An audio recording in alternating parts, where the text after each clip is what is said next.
injured in an accident, you need a lawyer, and you deserve an advocate. Because every accident has a ripple effect. It affects your time, your health, your ability to make money, everything. That's where the advocates can help. Speaking with an attorney is simple and 100% free. We're available 24/7 for your convenience, and we'll take on the claims process so you can rest easy. Because you're not just a client to us, you're a person, and you deserve the best help you can get. You deserve an advocate. This is The Monty Show, the truth in sports talk streaming. When you want unbiased opinions about your favorite team without the spin, all you have to do is find The Monty Show, streaming live and available 24 hours a day, 7 days a week on YouTube. And now, here's Monty.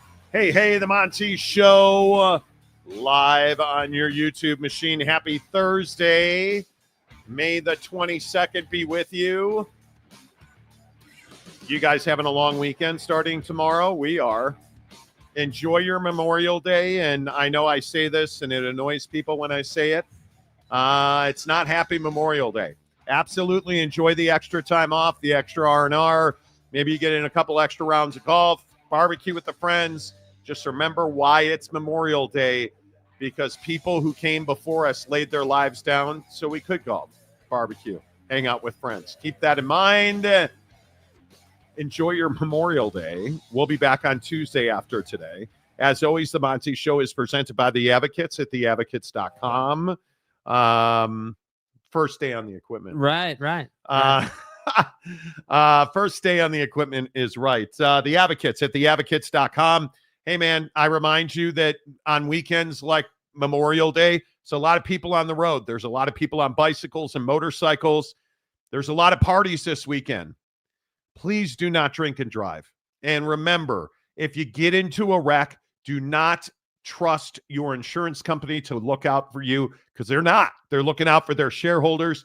You need somebody to fight for you, somebody who's been there, somebody who's got the experience, somebody who knows how to win. That's The Advocates at theadvocates.com, where you get clear, risk-free advice. You never reach into your pocket. It does not cost you a dime right now to get online at theadvocates.com and chat with an injury attorney who is ready to serve you. A lot to get to today.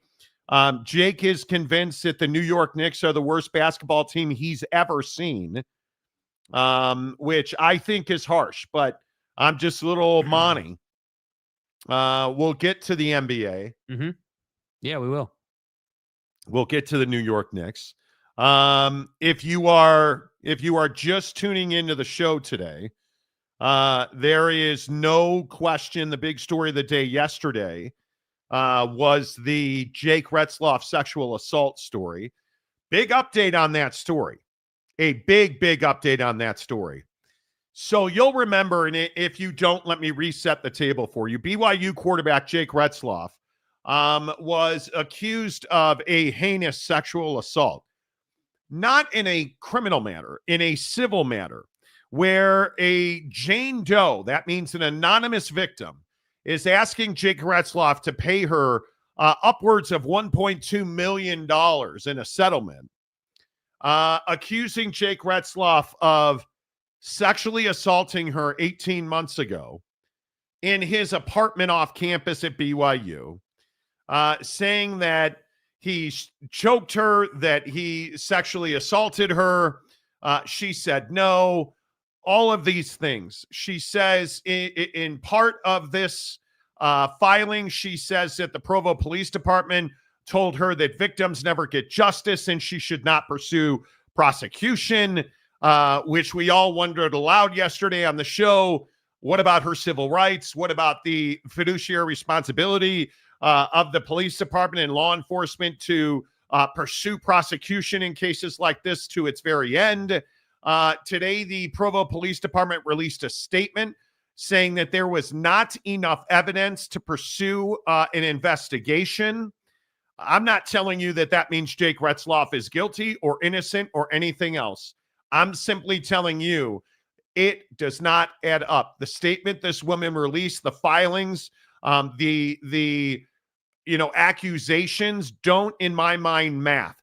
I don't know what happened in that apartment 18 months ago between this woman and Jake Retzlaff, and I don't know that any of us know. But what I do know is when you accuse a police department of not doing their job, yet you don't name them in the civil suit, you don't go after them independently for a dereliction of duty, and then that police department says, well, yeah, we investigated it fully and we couldn't proceed with charges. Jake, again, I'll say the same thing today I said yesterday. It just doesn't add up to me. Yeah, and I think it's a classic case of just making a huge mistake. You know, I would agree that the story doesn't add up, but ultimately what you can't get away from is the decision making here and being put in this position by your own decisions. And I think that Jake Retzlaff is someone who, you know, if you understand his path, you understand that when this happened, he was the new kid on the block in Utah and in Provo. And ultimately, you know, my opinion is based on the story we're being told. I think Jake was looking to have a nice little get together. And, you know, things clearly went a direction they didn't need to go. Now, I don't know if that's on Jake, if that's on her, or what happened. We just don't have enough and mainly evidence to support any of these claims, number one.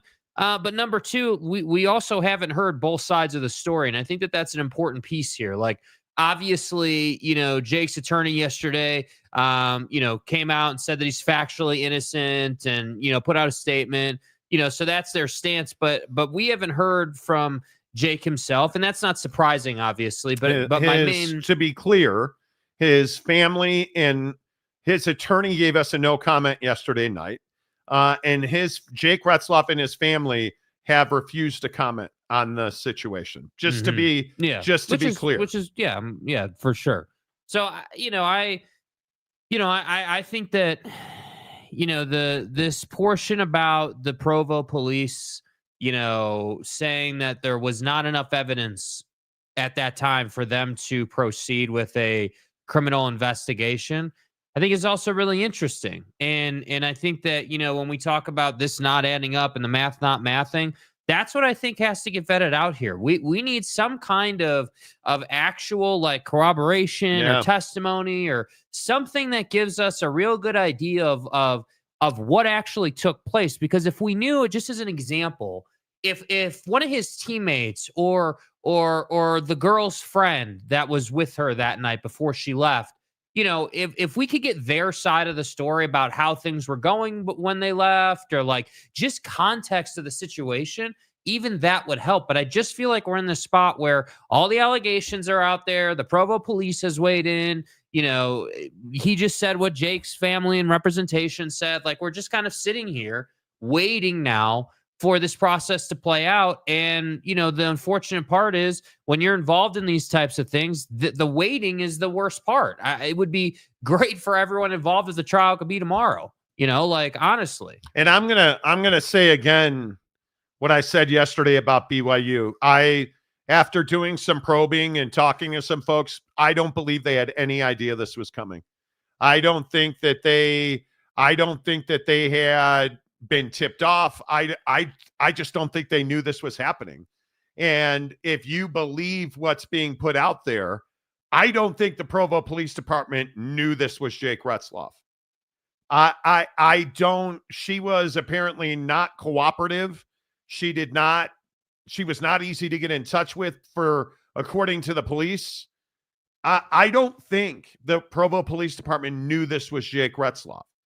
They knew a football player at BYU was in the conversation. I mean, it could have been anybody on that roster as far as the Provo Police Department knew. Mm-hmm. I don't think BYU knew, because they would have taken swift action had they known, because he was not a superstar at the point that this all went down. Remember that, in fact, at this point, he hadn't even won a game as a starting quarterback at BYU. Yeah, he just hadn't spent much time on the field at this point. Yeah, he wasn't at that point. I guess he would have been 0-4 as a starter, right? And he had certainly not had the breakout year yet last season. So the idea that a star was being sheltered, I just don't think that holds water. You guys remember, when this took place, this was the Keaton Slovis, you know, Jake Retzlaff backfilling Keaton Slovis time in the program. You know, that's what was going on. So yeah, I mean, the whole concept of Like, I saw some people, keyboard warriors and stuff saying, oh, well, he's a star quarterback and is getting special treatment. Like, no, dude, actually, he wasn't a star quarterback then. He wasn't even a name at that point. Yeah. And by the way, I think the biggest question and the funniest thing is everyone was saying, well, where's Jerry? Where's Bohannon? Where's, like, that's what everyone was saying. So how about not on the roster? Yeah. So like, I just think that everyone was talking about other quarterbacks that could back up Keaton Slovis, whether they were on the roster or not. We all remember those conversations, and he wasn't the star that he is now. So, no, Jake Retzlaff was November of 2023. He hadn't won a game. So I don't know. It just doesn't math. What scares me on the Jake Retzlaff side of this, what really scares me is every new piece of information that's come out makes it seem like there's not a lot of credibility here. It seems like if the Provo Police Department, and this is what I'm stuck on, the Provo Police would not talk to me today. I want you to understand, I have called everybody involved in this. I called the Jane Doe's attorneys. I got a no comment and a he'll call you back, and I still haven't gotten a call back. I called the Provo Police Department. I called BYU. I've called everybody I can talk to. I called Jake's attorney again this morning. I understand why it's no comment. I totally get it. But in talking to people I know, the Provo Police Department part of this makes zero sense from the alleged victim's perspective. We went from she didn't want to cooperate. She was, too scared. Right? Remember, because originally she didn't want to cooperate and give the cops his name. She was scared that they would go over there and out her. Then she gave him his name and they told her victims never get justice, don't go forward. To then the Provo Police Department releasing a statement last night saying there was insufficient evidence to investigate. Well, the Salt Lake Tribune says Jake Retzlaff put on a condom and had forcible sex with this woman. She has bruises on her neck, thighs, and he bit her lip. That alone, and this is the question I'm asking because we don't have the information, that alone is more than enough evidence to investigate rape. She got a rape kit. There's bruising. There was, as Jake properly pointed out, probably at least half a dozen people who saw her and Jake together that night. Her phone, which was charging at Jake's apartment at that time, can geo-track her. So we know where she was and what time she was there, what towers her phone pinged on. What do you mean there wasn't enough evidence? So is the Provo Police Department lying, or is the alleged victim not being totally honest? Yeah, and the obvious thing that stands out is what were the results of the rape kit? Like, there was no, like, shouldn't the rape kit prove his innocence one way or the other? Where is it? Where is the rape kit? Like that's the whole point, right? I mean, the whole point is, hey, I'm coming in to do a rape kit because this just happened and we need proof. We need evidence. And I just continue. I'm going to keep saying this over and over again. Jake Retzlaff made a massive mistake here. Yes. This is 100% Jake Retzlaff's fault. He put himself in a situation of massive exposure. You cannot, as a professional football player, message with a woman on Instagram and then have her over to your apartment and then be alone with her in your apartment. Because we don't know what happened. and you are a target. You have everything to lose. She has everything to gain. And now my guess is, and my opinion is unchanged, Jake Retzlaff can never play another down at BYU. The very fact that this woman says he reached for a condom and then forcibly raped me, it's over. Because you can't argue, well, coach, it was consensual. You sign an agreement to live a chaste lifestyle when you go to BYU. And football is meaningless when it comes to that piece of paper you sign. Mm-hmm. Because what you're doing is signing the honor code, and it's not just a piece of paper. It is a commitment and a pledge of a certain lifestyle. And if any of those tenets are violated, you're out. And not having sex, do you guys understand that if you are in a dorm at BYU Provo, if you're in a dorm at BYU Provo, you are not to have a member of the opposite sex in your dorm room. That's what we're talking about. This is a different way of life. That woman in this lawsuit says he reached for a condom and then forced himself on me. And it's also worth pointing out, too, on the dorm room point, we're not exactly sure what the venue was here. It just says at his home. So I don't know if that means his dorm room or no. It says in the report, it says apartment. The word the report I read this morning and the filing that I read from the victim, the alleged victim in this case, and let's be clear, the plaintiff, Jane Doe, who is suing Jake Retzlaff, the defendant, in civil court. This is not a criminal matter. It says apartment all over the place. So we were correct yesterday when we said it's his off-campus apartment. And I just, this does, unless Jake Retzlaff can be like, okay, well, on this date and this time, I was in Los Angeles, and you can check my scan on my 24-hour fitness membership. I was lifting at the 24-hour fitness. And if he can prove somehow he wasn't in Provo and wasn't even there, you're fine. If he was there, he'll never play another snap at BYU. Mm-hmm. Because if you're the church, how do you justify that? This isn't Oak State and Ollie Gordon's going to run some stairs and we'll all be fine. Yeah, it's completely different. Jamal Williams withdrew from school after getting a ticket for possession by consumption of alcohol. Possession of alcohol by consumption. What was that? 10 years ago now. Withdraws from school. Harvey Unga and his girlfriend, who is also an athlete, Harvey Unga, a running back, who is also an athlete, I believe a volleyball player. She got pregnant. They weren't married. They were done as BYU students. So you think Jake Retzlaff's going to get a free pass for this? Not a chance. And again, this is why I put all the liability and responsibility, and really, if blame's the word we're using, this is why I put all the blame on Jake Retzlaff.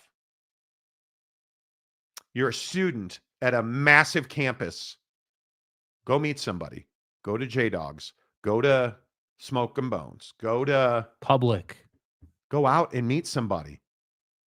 You cannot, Jake or Trevor Bauer, meet a Padre fan on the internet. You cannot do this. And I just hope, and I'm not trying to be a bunch of people in the comments section yesterday night were trying to say that I was being Mr. Perfect Parent. I'm not being Mr. Perfect Parent. I'm terrified for your kids. I said this when we talk about driving and minorities and, minority Americans having to talk to their kids about how to deal with a traffic stop and put your hands on the steering wheel, have your license and registration in your hand at 10 and 2. This is the exact same thing. Talk to your young men. Talk to your young women. That situation yesterday I talked about with Matt Weiss at Michigan, where he allegedly hacked people's social media accounts and took their nudes out of the cloud. Talk to your kids. Talk to your kids and say, hey, I want to talk to you about this. Man, I know that you have these, friends and they're going to protect you. You have to protect you. Hey, and you remember you're Jake Retzlaff, the quarterback at BYU. Let me tell you a story about what happened to him. He met a girl on Instagram that he didn't know, invited her over to his apartment. They were alone together in this apartment and he didn't really know her. And she wound up accusing him of sexual assault. Hey, daughter, if you're talking to a guy and he invites you over to his apartment, you might want to bring a friend and make sure that she doesn't leave until you leave. You got to be safe. Yeah. Right? Like, you got to talk to your kids about this stuff, man. Well, and that's the biggest thing. I just don't think that there was, no matter what is factually borne out in this case and what actually comes from it, there's no doubt that there are multiple witnesses there that put them in the same room, right, at his apartment. Like, again, unless he can prove he was lifting weights in another part of the country that night, right? Like, so I feel pretty good that they were there. There were multiple people there. They all had to get together. Like, it's pretty clear what the event, the basis of this meeting was. So I have no issue. Right? I have no issue.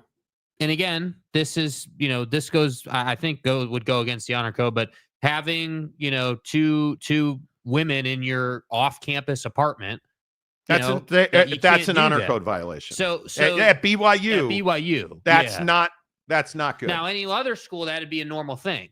The other thing I want to clear this up real quick, because if you go read our comments, you go look at the way that people are reacting to this, it does not matter that he's Jewish. Yeah. I hope people understand that at BYU, when you're a student, you play by the rules, bro. Think about how many times we talked about, and I'll go back to Jamal Williams because it's a perfect example. It's everything. It's all the stereotypes. He's black. He's from the Inland Empire. He is not LDS. I don't know if he is a Christian at all, but none of that matters because you're a football player. Scratch that. You're a student who's enrolled at BYU. To be enrolled at BYU, you have to agree to live by the tenets of the honor code. It doesn't matter. There's all this argument about, hey, it doesn't matter. If football is not fifth, it's like 35th. Yeah. At BYU. All right. What do you guys think? Does this change your opinion of the Jake Retzlaff situation? The police say that there was not enough evidence for them to proceed. Yeah, I think that part of it, really brings to the forefront, hey, like what So it changes it for you. Oh, for sure. I mean, I think that them saying there wasn't enough evidence to proceed puts us down one of two paths, right? And this is kind of what you were alluding to. So either if their stance is there wasn't enough evidence to proceed, so that either means one of two things.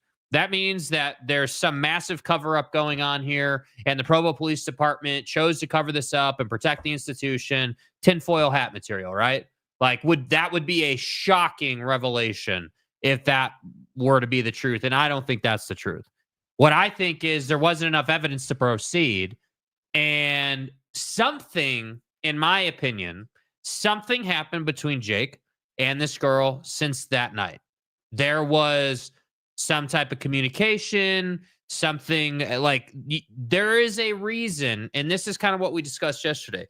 There's a reason this lawsuit came out when he recently got back from Israel and Jerusalem and going through all those areas. What is nothing short of a pilgrimage for a person of the Jewish faith. Right. So he gets home, goes on BYU Sports Nation, does the interview, talks through it. Tanner Wall is there with him, and it just happens to come out yesterday. And once the interview was over on BYU TV, I believe it was 11 seconds later that, yeah, I mean, it was, bam! It was right after that interview, So the question that's at the forefront of my mind is, okay, well, what happened between these two? What caused this? Well, and here is the actual court filing from the woman in, you can't, it's tough to read. I understand that. So I am happy to read part of it for you. And I think the part of this that matters most is line 16. Retzlaff began escalating the situation, attempting to touch her breasts and nether regions. You go up to line 10. On or around January 22nd, 2023, Jane Doe was hanging out with friends, and Retzlaff invited Jane Doe to come to his place and hang out. Jane Doe and her friend went over to his place, line 12. That evening, went to his room to play Fortnite. While playing, Jane Doe spoke to Retzlaff's friends and teammates. Note teammates is specifically in there. Jane Doe's friend left, line 14. Later that evening, Jane Doe's friend left. Jane Doe and Retzlaff started watching a movie. Line 15, at some point they began to kiss. Jane Doe did not want to do anything more. Jane Doe tried to de-escalate the situation, attempted to slow things down, trying to pull away and saying, wait. She did not want to do anything sexual with him. Retzlaff's touching, line 18, turned into more into pinching her hard. Jane Doe pushed his hand down, but by that point, he was causing her pain. The filing goes on to talk about, that Retzlaff intentionally engaged in acts of sexual battery and assault against the plaintiff, acts considered outrageous and intolerable as they offend general accepted standards of decency and morality. Retzlaff intended to cause emotional distress as he sought his own sexual gratification. Retzlaff conduct proximately caused plaintiff to suffer severe mental emotional distress, which manifested as PTSD, depression, anxiety, horror, grief, shame, embarrassment, humiliation, and other harms. This is, plaintiff hereby demands a trial by jury on all claims so triable. This is no game, friends. This is serious. And then you get the Provo Police Department saying, the paragraph 2, the civil suit includes enough details of the alleged assault for the department to identify a possible correlating case report. This is there was another report of a football player raping somebody.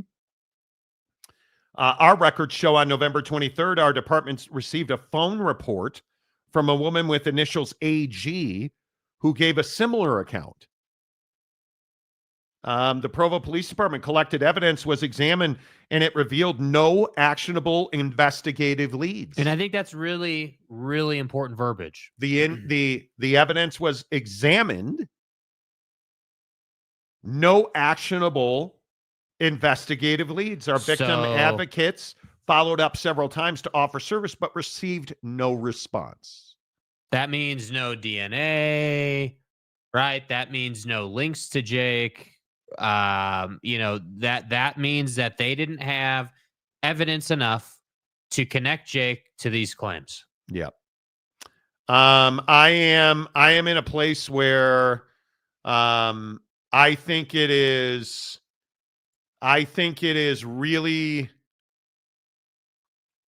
this is turning into a tragedy. I think it is one of those things where you just can no longer ignore stuff. You can't anymore just pretend looking at this information and looking what the police are saying. You can no longer just say, well, there's no anymore. Somebody's going to burn here. Mm-hmm. And who do you think that's going to be? Well, I think that, if you're Jake, it goes without saying. If I'm him, I'm fighting this. I'm dying on this hill. I'm fighting this. I'm not if I'm already done at BYU, which everything as we've talked about kind of looks that way. Like it'd be surprising if they allowed you to play, that's a situation if you're already not going to be playing at BYU and frankly, you're not going to be able to transfer somewhere while this is still active. I'm dying on this hill. I'm defending myself. I'm saying, hey, there's no evidence to support any of these claims. These are all accusations that like, what evidence do you have? So you're going to have, if it is indeed true that the rape kit didn't lead to anything, and they don't have anything else to connect Jake, like that's great. Like, you guys, the line Jake is referencing is third paragraph. Collected evidence was examined. It revealed no actionable investigative leads. So my point is, okay, well, that's great. You're suing Jake and claiming these things. And I must say that the claim is, some of the things she says are very specific, right? There's a lot of detail here in the claims. So yeah, I would agree. We have enough to put them in the same room. Like, you have people who were there. The reality is nobody else was there when the bad stuff, the stuff she's claiming, went down. But okay, throw out the fact that there's no actionable evidence. What did I tell you about the police department yesterday?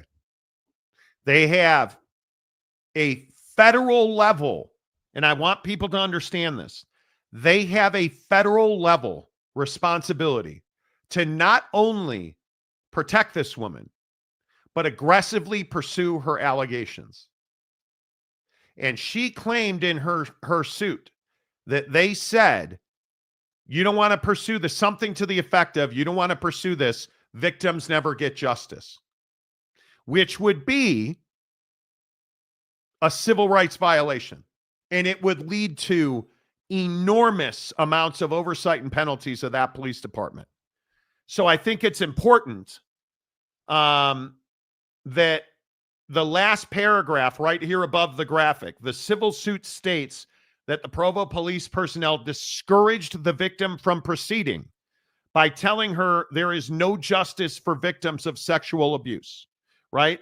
This paragraph right here. From everything we have reviewed, this is not true.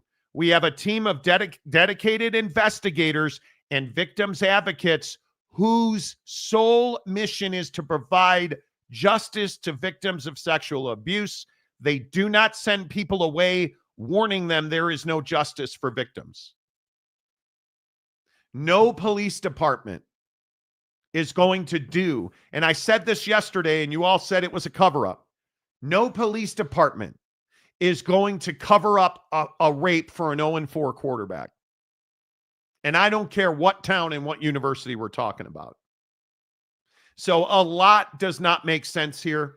We don't know what happened in that room and in that apartment. There's two people who know, and neither one of them's talking. Nor should they totally get it. Well, one of them's talking.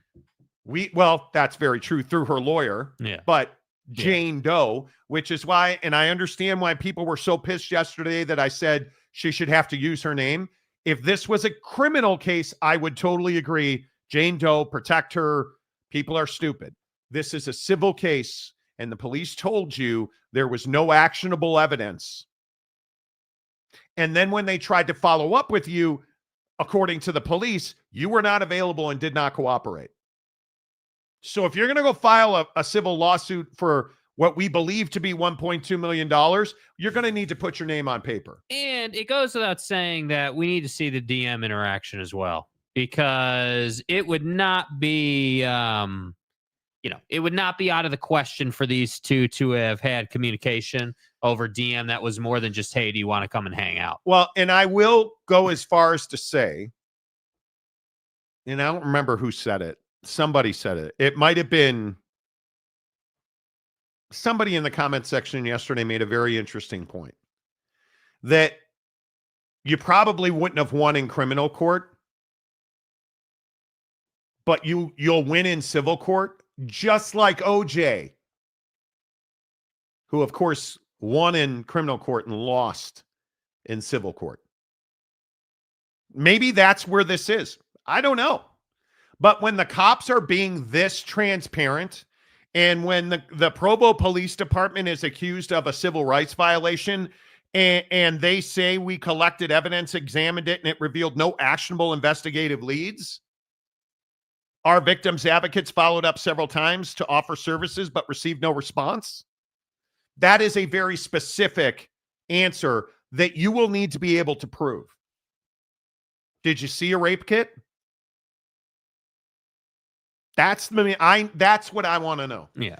If if we believe this woman, Jake Retzlaff, and this girl had sex, and he forcibly had sex with her, that rape kit would have DNA in it. Mm-hmm. And that's pretty much all it is. All right, let's get to the comment section. What do we already have conundrum. Oh, God. Here we go. You guys, try not to be an idiot. I don't read many of Conundrum's comments, and I am not surprised to see he is filtered by YouTube today. And he will every single time. I ask you politely, be an adult. This is not something to joke about. This is not something to make light of. People's lives are quite literally in the balance here. If this was you being accused and a Jane Doe accusing you of this, and you had your entire life's work in the balance, do you want people joking about you? I would hope not. And Conundrum, if you're still listening, you probably don't belong here, because you got filtered yesterday, I saw as well. So it's 2 days in a row where you're getting filtered. Maybe you're on the wrong channel, my man. Maybe you don't belong here.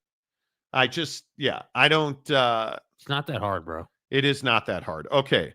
Let's see. Let me roll up a little bit. Nothing like being scared for your life, like waiting for your phone to charge. Well, this is also, it's interesting, Sergeant, you bring this up.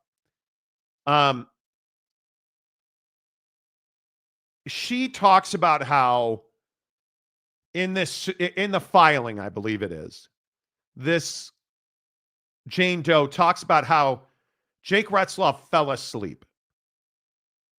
And she heard him snoring and was charging her phone.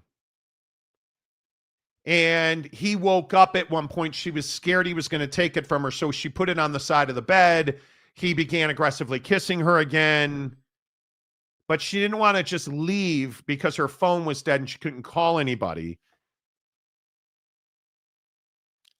If you had been sexually assaulted to the point where you lost consciousness, which is what this woman is claiming, maybe you're not thinking straight. Because if I am being sexually assaulted and my assaulter falls asleep, I'm out. You can keep my phone, bro. I'm out. I'll get it when the cops come, because I would be going straight to somebody else's door or straight to somebody. If it was truly an apartment complex in Provo, I'm banging on somebody's door. And I'm saying, hey, can you help me, please? I've been raped. Call the police, please. I don't give a rat's ass about my phone. The cops are coming. I'm going to get my phone back. But maybe you're not thinking rationally. I don't know. I have no idea. But A lot doesn't add up, bro. a lot doesn't add up. A lot And does it not doesn't, add up. like, it's just in that scenario, it doesn't make sense to me that Jake just fell asleep. Like, The only way he plays is if you can prove he wasn't even there, like he was in Stillwater for Saturday's game, which is not going to be the case. Because if that were the case, we'd have heard that already. I don't think he ever plays at BYU again. And you know the bigger issue is, and here's the problem for Jake Retzlaff. Let's say that he didn't do this. You're not going to be at BYU. What university is going to take him in? You now are, whether you did it or not, you raped a woman. Because that's what I hope people understand. Let's assume he's completely innocent. He did it. Who he's the starting quarterback at BYU. He would, he's not at BYU anymore. Oh, he did it. Oh yeah, they covered it up. He did it. That's what's going to trail this kid around for the rest of his life. mm-hmm. You understand that? Because this never goes away. This lawsuit is always going to be in the ethos now. It's never going away. And this will be one of those bookmark moments at BYU, the Jake Retzlaff rape accusation. He never played another down at BYU. Do you understand how damaging this is? And if he's guilty, have at it. I hope it's twice as damaging as we even know. But if he didn't do this, He's never going to, any way you would slice it, he's never recovering from this. Never. And if I were Jake Retzlaff and I didn't do this, because remember, I'm gonna put out the statement again. He's also factually innocent, which I will say is a very odd way to state. It is a legal term. It means he's innocent. I'd already been on TV. Mm-hmm. I'd already filed a response in a defamation case. Defamation, slander, whatever it would have been. Right. I would have already filed. I would be on the absolute offensive. And again, Jake Retzlaff doesn't watch this show. Let's say he actually comes across this. Jake, please, if you didn't do this, get on the offensive. That's what I'm saying. Where is he? And it's not even like get on KSL, go sit down with the Tribune. No, to hell with that. You need to get on SportsCenter. Yeah. You and your attorney need to get on SportsCenter. Because my guess is Jake had a girl over to his apartment. They had sex. That's my guess. Was it consensual? I have no idea. I have no idea. So he's done at BYU. I'll continue to say that.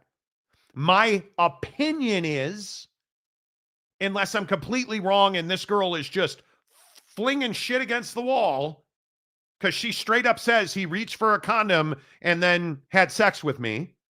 That's in the filing. Mm-hmm. My guess is they had sex. It's over at BYU. You're done. So now we're not worried about BYU anymore. We're worried about playing football in the rest of your life because he's an NFL talent. Make no mistake about it. He's an NFL talent. Get on the offensive. Get on SportsCenter. Let's start talking through it. And it's a little concerning to me that Mark Baute is using terms like factually innocent. How about Jake Retzlaff didn't do this? How about that? How about Jake Retzlaff is innocent? Not factually innocent. Speak English, my guy. He didn't do this. Jake Retzlaff is not guilty of what he is being accused of. And to prove that, here's the countersuit. Because the Manischewitz deal's over. Mm-hmm. The NIL deals are over. He's lost millions on this already. And by the way, to the point of the whole travel thing with the Oklahoma State game, that comment we had, their travel day is Friday for most games, just so you know. Like he was there. Guys. He was there. He was there. Let's see. Big Pontiff. As far as the why goes, this is also a Title IX issue. This gets federal. They are not going to F around and find out. No. When you have allegations of sexual assault in your football department, you got to act, and you got to act right now. Go see our Aggie Tears in Logan, who blew up their entire athletic department over this. Go see our friends down in Waco. Go see the hundreds of others who have lost jobs, careers, and legacies over Title IX sexual assault allegations. See how all that works out. Because it's nothing to play around with. Brandon is exactly right. It's exactly right. No, he's not even Mormon. Bros. What are you doing, bro? I'll just continue to tell you, his faith is meaningless here. His faith is meaningless. Doesn't matter. Does not matter. He signed a honor code and agreed to live a chaste lifestyle and abide by the tenets of that honor code. Yeah. Let's see. Big Papa War Machine. I'm on the free my guy Jake if he didn't do it. If he did it, lock that guy Jake up team. Me too. Yeah. If Jake Retzlaff did that, what he is accused of, I hope he never. That's the hard part. It's so hard to believe that he did this. That's well, what I'm somebody also asked struggling me with today. Somebody asked straight up, "Hey Monty, you guys know him a little bit. Does this seem like the guy you knew?" No, it doesn't. No, it doesn't. It doesn't sit right with me. And listen, psychosis, rapists you're trying to rationalize the irrational. When you are a man and you are raping women, you're not mentally well. You're a sicko. I find it hard to believe that Jake Retzlaff is going on a religious pilgrimage to Jerusalem, coming back, sitting down on BYU TV, all the while being A, even aware this was happening, and B, having sexually assaulted a woman in his apartment. And if he did it once, how many other times has he done it? Because the filing says that there was another allegation against a football player. So no, I don't believe. My opinion doesn't matter on that. Yeah. It's not what I believe, it's what I can prove and what has been proven. Mm-hmm.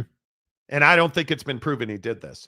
But what worries me is they're not on the offensive. They have not filed a countersuit. They have not come out and said, I'm innocent, I did not do this. And if I'm Jake Retzlaff and I didn't do this, I would be out on the top of every Moroni statue in the entire state trumpeting my innocence. I did not do this. And I would also remind you, he's lost anyway. Yeah, it's over. That's the thing. Trevor Bauer's in Korea. Trevor Bauer's in Korea. And he was a Cy Young caliber pitcher. Hey, there's a Korean football league, right? Oh, that's right. No, there's not. You're going to go to Canada if you're lucky. Yeah. Monty, you give great advice. Don't listen to all the stupid hyenas. It doesn't bother me when people disagree with me. Doesn't matter. You go to the Y, you agree to live by those rules. Almost a written contract. It is a written contract. I mean, I know people who have gotten, like BYU Idaho. Bro. Nar. I know multiple people now in my life who are no longer students at BYU or who were not allowed to continue their education. Like I know somebody that wound up down at what it's not Dixie, Utah Tech. Wound up at Utah Tech because they got kicked out of BYU Idaho for what? Not watching R-rated movies, having an R-rated DVD sitting on their desk in their dorm room. An R-rated DVD was sitting, they weren't watching it. It wasn't even in the player. It was sitting on the desk in their dorm room. Their roommate turned them in. They got kicked out. That's who we're talking about. So, yeah. Boyd Lake, the BYU honor code is the same for everyone, Mormon or not. Yes, it is. Yes, it is. Kind of curious when there was indication she passed out, slept, and woke up. I wonder if any alcohol was involved. I don't know. The filing says that she was in so much pain that she passed out. That the sexual assault was so brutal, she passed out. I have trouble it's just yeah. Again, and here's the deal. I forgot about that. Oak State James put his blessing on Jake Retzlaff. Try to stay calm and not curse. Oak State James that's right. Damn it. He put his stamp of approval on Jake Retzlaff too. That's what fucking a week or two ago. Off. A week. Dude. Oh my God, Okie Dude. White. Bro. Oak State James. And he's not here today, I don't think. But Oak State James, this is your fault. I want better fucking execution. I even think I said on the show. You told him to shut up. Do not talk about Jake Retzlaff. Shut the fuck up, Donnie. Shut the fuck up, Donnie. Like, come on, bro. Stop talking. Oh, Oak State James, you. And it sucks. Pontiff, I don't even want to deal with the he said, she said part. The facts will come out. Exactly right. My single overreaching question is, okay, you don't have evidence to support this. So how is this gonna, how are you gonna, what's the leverage? You know what I mean? If you don't have evidence, what's the leverage? Because they're probably thinking, okay, well, he's at BYU. You know, we have at least, you know, testimony that they were together. So that'll end his time at BYU. But he's not going to give in. You tell me Jake Retzlaff is going to give in given his situation? I wouldn't give in. I'm a little worried that he is not out and that he is not on the offensive. I'm a little worried, man, Because,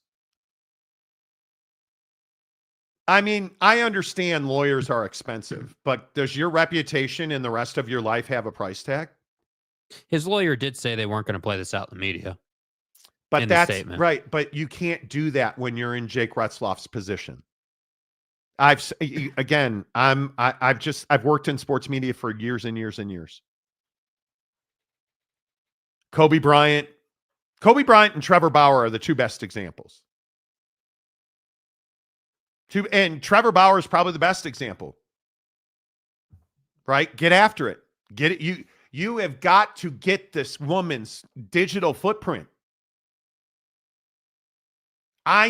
If I were Jake Retzlaff and his attorneys, you had already today had better have, listen, I watch Suits LA.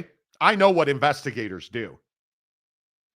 See, that was a Suits LA joke that failed. Thank you. If I were Jake Retzlaff and his attorney, I'd have had an investigator on that girl's doorstep. I would already be talking to the friend who was at the party. I would already be interviewing all of the teammates that were said to have been there, all of the friends that were said to have been there. I would be combing this girl's DM. I would be absolutely filing for immediate emergency discovery to get into her digital footprint, get into her DMs. I would already be having Jake Retzlaff have turned over those DMs to me. I need to know the content of those. And what worries me most is maybe they did, and that's why they're not talking. Because I still am not convinced that Jake Retzlaff didn't know the suit was coming. Because usually when you file these suits, it's because somebody will not capitulate. Somebody will not be like, okay, well, hey, maybe we should cut you a check. Okay, where do you want me to send it? And I think one of the other things that's not getting talked about a lot right now is the stages of discovery and what level of discovery this case qualifies for. So there's actually 4 tiers of discovery. You only see 3 here, 4 being the highest. And what I think is really interesting is, number one, if you just go right to the money portion, $300,000 or more, which we know that this case is, right? She's going after potentially $1.2 million. But just for perspective on how much discovery is going to happen here and how much work goes into this, just look at the deposition hours. 30 freaking hours of deposition is available in discovery. Like that's a lot. That's a lot of discovery, dude. You know, you look at days to complete standard fact discovery, 210. And in Utah, Tier 3 discovery is 240 days, a deadline allowing 30 hours of fact witness depositions. Additionally, Tier 3 cases are those claiming $300,000 or more in damages. Ooh. So, that is. I'm just saying, it's not like a light thing. And I'm just telling you my biggest concern. I'm not a lawyer. I'm not a PI. But I just know how these things go, man. I've seen them too many times. You had better have been on this girl's best friend's doorstep this morning. In fact, last night. Like, you had better know. You'd better know who the friend is. You'd better know who the friend of the friends of the friends of the friends are. Because you know how this is going to go. If Jake Retzlaff is innocent as I would assume, if he is innocent of this, he did not do this. And let's use common sense, because I think common sense, my opinion is, it was consensual sex. If you had consensual sex with this girl, I need to know the first person she spoke to when she left that apartment. I need this girl to tell me, what did she say to that person? And I need that person to tell me what this girl said to you.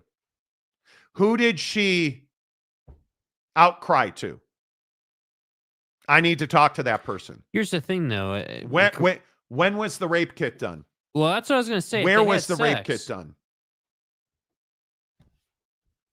That's what I'm asking. If I'm Jake Retzlaff's attorney, my investigators are already all up in the orifices of this case. I'm door knocking that apartment complex to try and find anybody who lived there that night. Are you telling me she was in so much pain she passed out she didn't scream? Because I didn't see anywhere where he had his hand over her mouth. He was choking her. Are you telling me as soon as he was done choking you, you didn't scream? That kind of sex is not quiet. And trust me, apartments in Provo are not lavish. Not when Jake Retzlaff is living off campus and he's broke. Because trust me, in our experience, Jake Retzlaff was broke. At that time, he did not have money. To the point, and to the point where he could not afford to fix his car. And I'm going to leave it at that. He couldn't afford to fix his car. So he wasn't living in 3-foot thick wall apartment where you can hide things. It was no penthouse. Yeah. It was shabbily constructed 1-inch thick walls between the bedroom and the bedroom next door. I need to know who was in that bedroom that night when this all went down. Like, this is the stuff I'm trying to find. Oh, and they'll find it. They will. I would think so. I would think so. There's James. Johnny, what the heck are you talking about? Oh, come on. Wait James. a minute, James. Hold on. Wait a minute. Hold on, bro. Wait It was at this a moment minute. that he knew. Wait a He minute. fucked up. Come on now. Let's see. Sergeant Morhew. Jake gonna be a St. Louis battle hawk. Ugh. Brutal. Laura Weiss. Hello, Laura. Good to see you. Even if it was consensual, the code of honor is going to get him. Yes, so he's done at BYU. But I think it's worth noting there's still immense value in Jake proving his innocence. Oh my God. Like, Yes. if he proves his innocence, he can portal to somewhere else, have one more big year, and go to the NFL still. Yeah, and no. His ethics and integrity, his reputation is worth, I don't care if he ever plays football again. Hey, Jake Retzlaff, are you a rapist? Because this girl says you are. Oh, you're not? Well, how come I haven't heard from you? How come I haven't heard from your attorney? How come you haven't done interviews? How come you haven't filed a countersuit? How come you don't have investigators absolutely crawling up this woman's life tree? Why are you not all over this? Because if I'm telling you now, if this lawsuit showed up in my door and I didn't do this, I would be all over it. If some woman says I raped her savagely to the point she passed out and she did a rape kit, Jake, do you have the rape kit? Have you seen the result of the rape kit? Because if you haven't, you're not doing your job. You're not. I will even say, hey, if you haven't talked to somebody in the sphere of her life, if you haven't seen that rape kit, if you haven't seen the photos, you're not doing your job. Like this, I will say it 1,000 times. I have no idea if he's guilty or innocent. He's guilty. He'll always be guilty for heretofore. So you better do what you can do now to save whatever it is of your reputation, legacy, and humanity that you can. Because I'm just going to continue to say this. Nobody's going to win this lawsuit. Money will probably change hands. Lawyers are going to get paid. Nobody is going to win this lawsuit. If the woman's right and she wins the lawsuit, her life has forever been damaged beyond repair.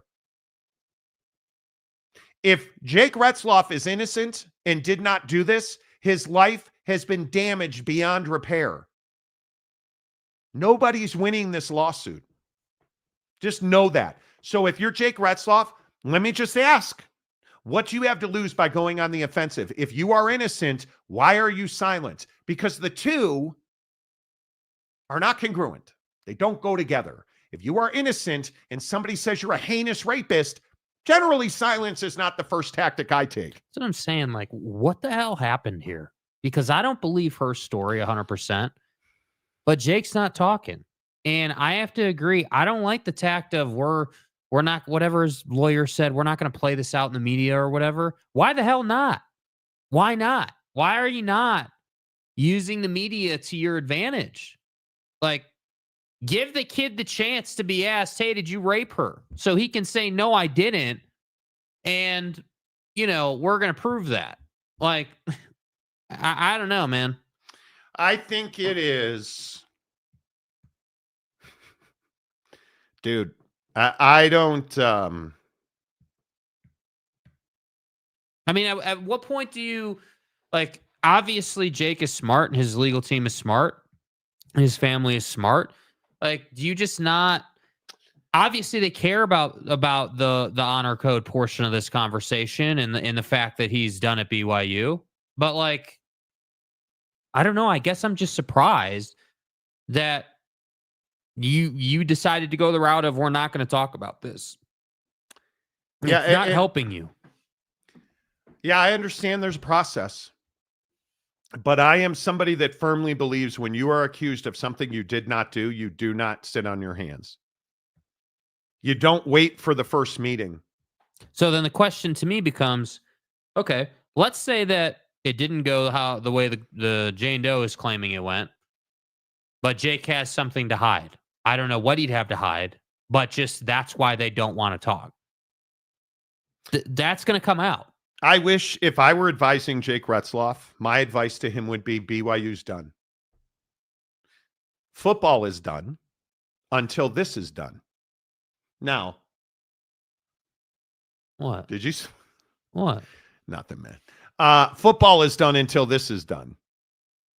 And yeah, keep throwing, keep training, keep working. Absolutely. But if you're Jake Retzlaff, you should withdraw from BYU. And your life's work is now gym and football training and defending yourself from these allegations. It's as simple as that. It is as simple as that. And I would absolutely go on the offensive. I'd absolutely, because the math does not math. It's weird. We talk about this occasionally on this show. I'm not saying my house, my studio, my garage, my yard, right? Like, but the space we do this studio in, how would you describe it? It is cold. Mm-hmm. It is a very nondescript box. Yeah. It is not. It is of singular purpose. This is a studio. Yeah. Custom built. Yeah. And yet, I'm telling you, sometimes I see people standing right next to me. Steeler guy. It is the craziest thing. And people who hear me say that always say, oh, you're just losing your mind, Monty. Dude, I'm telling you, like, as like just, it appeared to me that somebody was leaning over my monitor looking at what was on the screen. That's how. That's weird. I don't know. Yeah. It is. And it's like right here. That's why I was like, whoa, like, what the heck? Wasikowski, this is why we need consequences for false accusers. But what is the consequence? False accuser, though. That's the thing. What is the consequence? Because we know the consequences for Jake, whether he's guilty or innocent, dude. It's over. Like massive BYU, consequences. You're standing at the bottom of the hill and there's an avalanche. You're done. Guilty or innocent. But if you are Trevor Bauer's accuser, what happened to her? Nothing. Nothing happened to her. See, but I think that's as dudes, we don't get to have that both ways. We don't. So like, we can sit here and be like, oh, well, this is why we got to have accountability for false accusers. Okay, cool, man. But we don't. So like, like you can sit here and be in fantasy land and perfect world scenario, but that's just not the society we live in. And, No. and again, let's just bring it right back to the truth of this, that Jake made a bad decision. Like, he put himself in this very position. He made it possible. Yeah. By choices and actions and that's the other thing I would say to Jake Retzlaff. Bro, you need to take 100% accountability for your actions that made this civil suit possible. Mm-hmm. Period. And Yep. I mean, if you truly did this, and take ultimate accountability for it. If you did not do this, ultimate accountability is you hooked up with a girl you met on social media. Can't do it. Jaron Eccles, hello. If he didn't do this, is there any kind of penalty for her? No. You need to go to court and you need to sue her for, and I don't know what the right language would be, defamation, slander, whatever it is.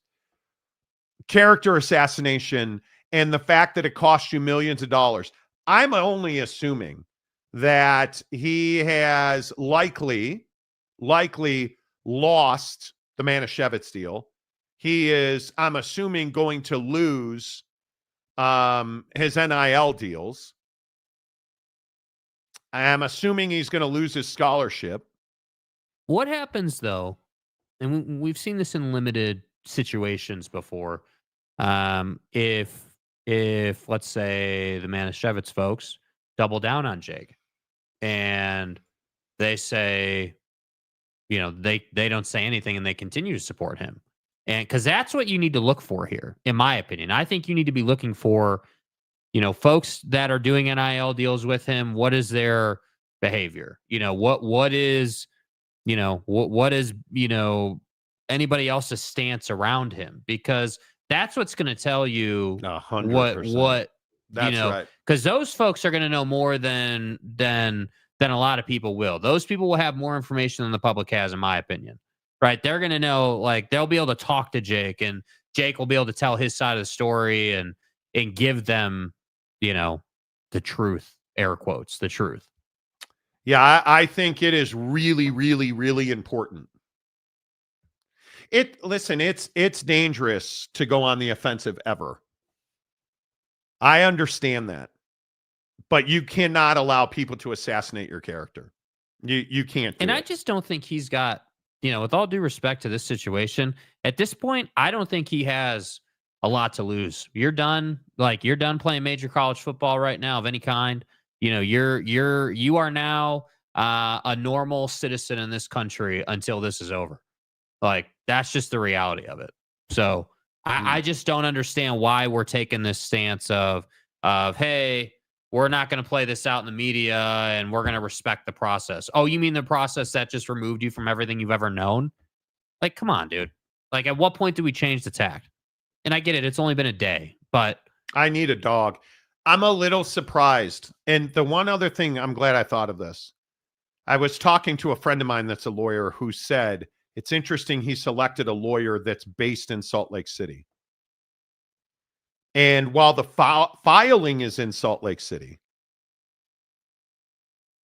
does this particular attorney that he selected specialize in this? Because if you are Jake Retzlaff, one of the things you're certainly doing is fighting for future earnings.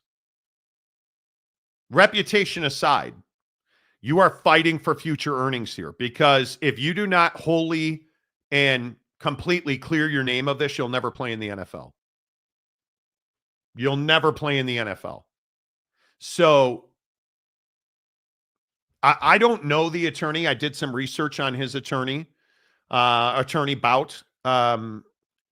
He doesn't seem like a bad attorney to me. Yeah, I didn't realize he was based in Salt Lake. I thought he was based in LA.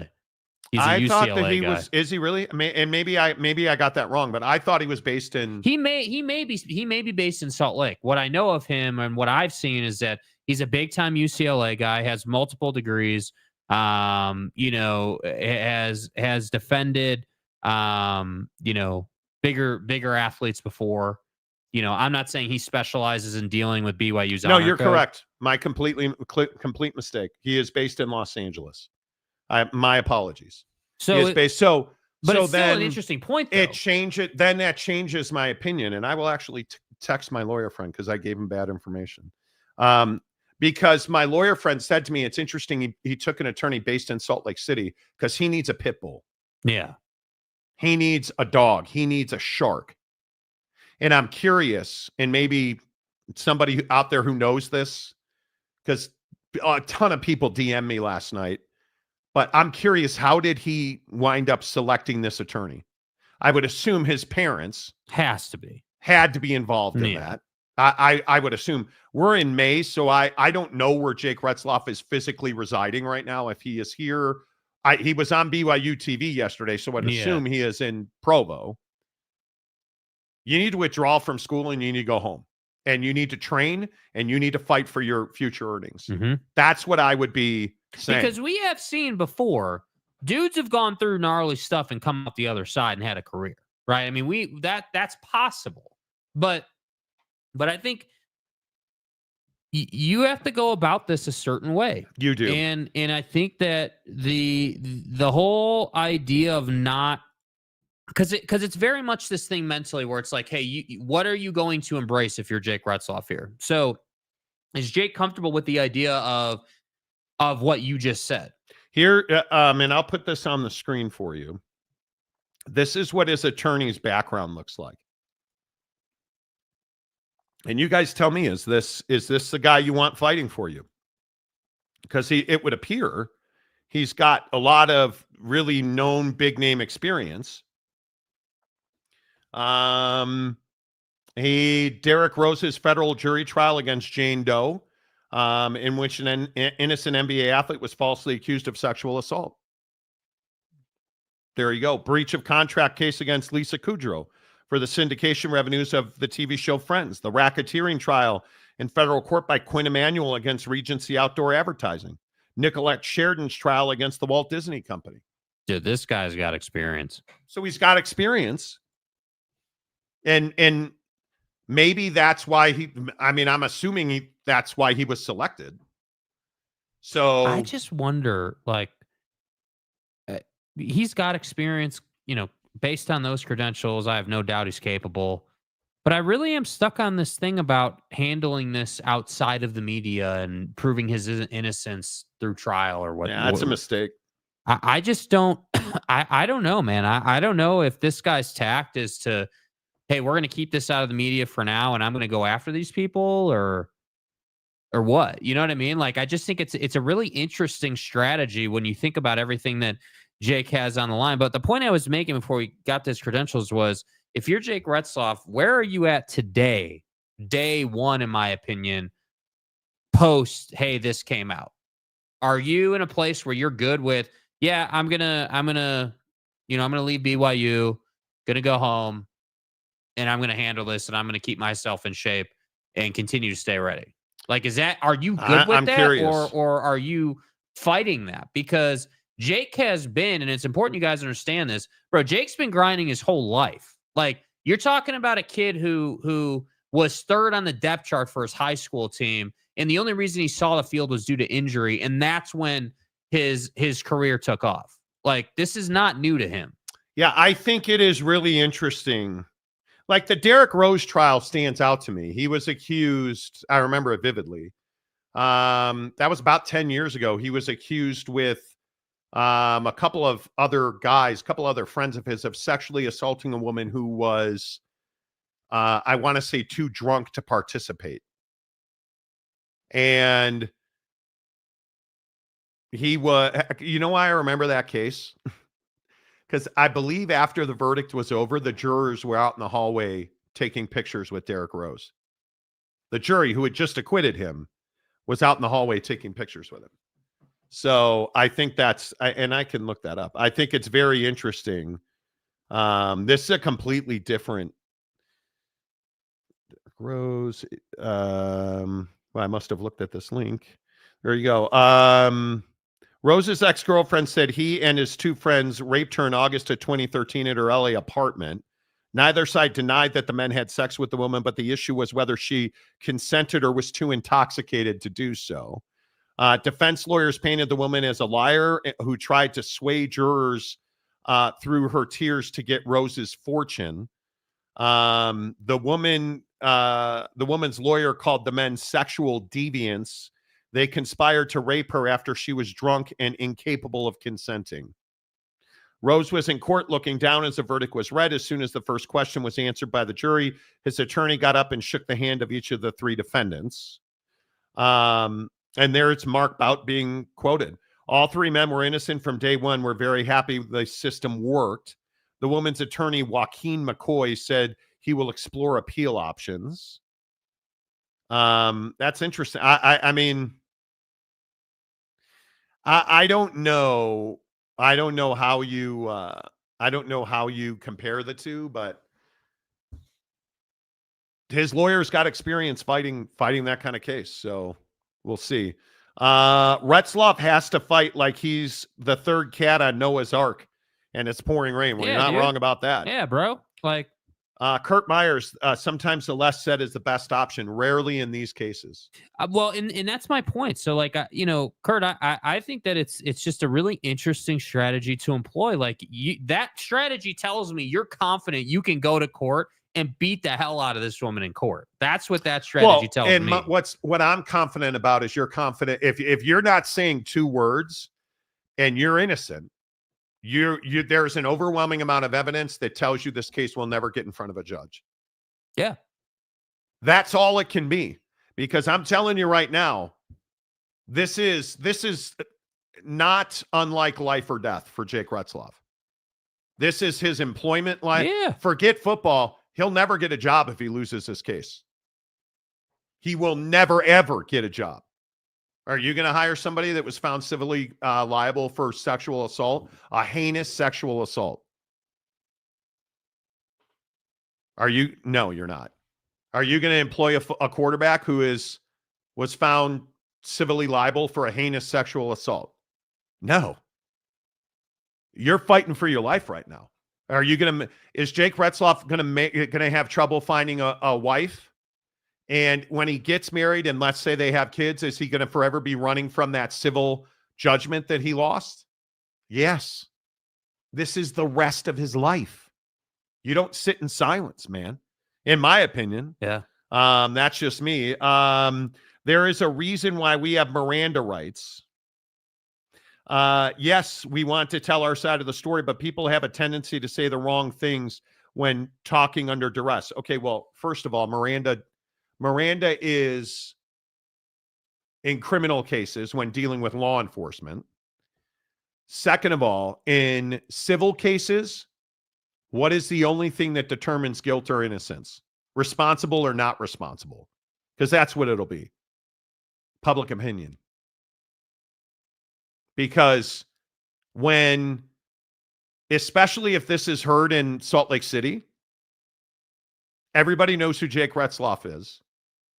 And if Jake Retzlaff were to today go on KSL TV and proclaim his innocence, everybody here would believe him. And everybody here would watch that because they'd give advance notice. And they would believe him. Yeah. And it would impact the jury pool. Right? So I think I think you have very little risk. If you are innocent, let me ask you this. If you're innocent and Jake Retzlaff comes out and says, I did not rape her, we had consensual sex.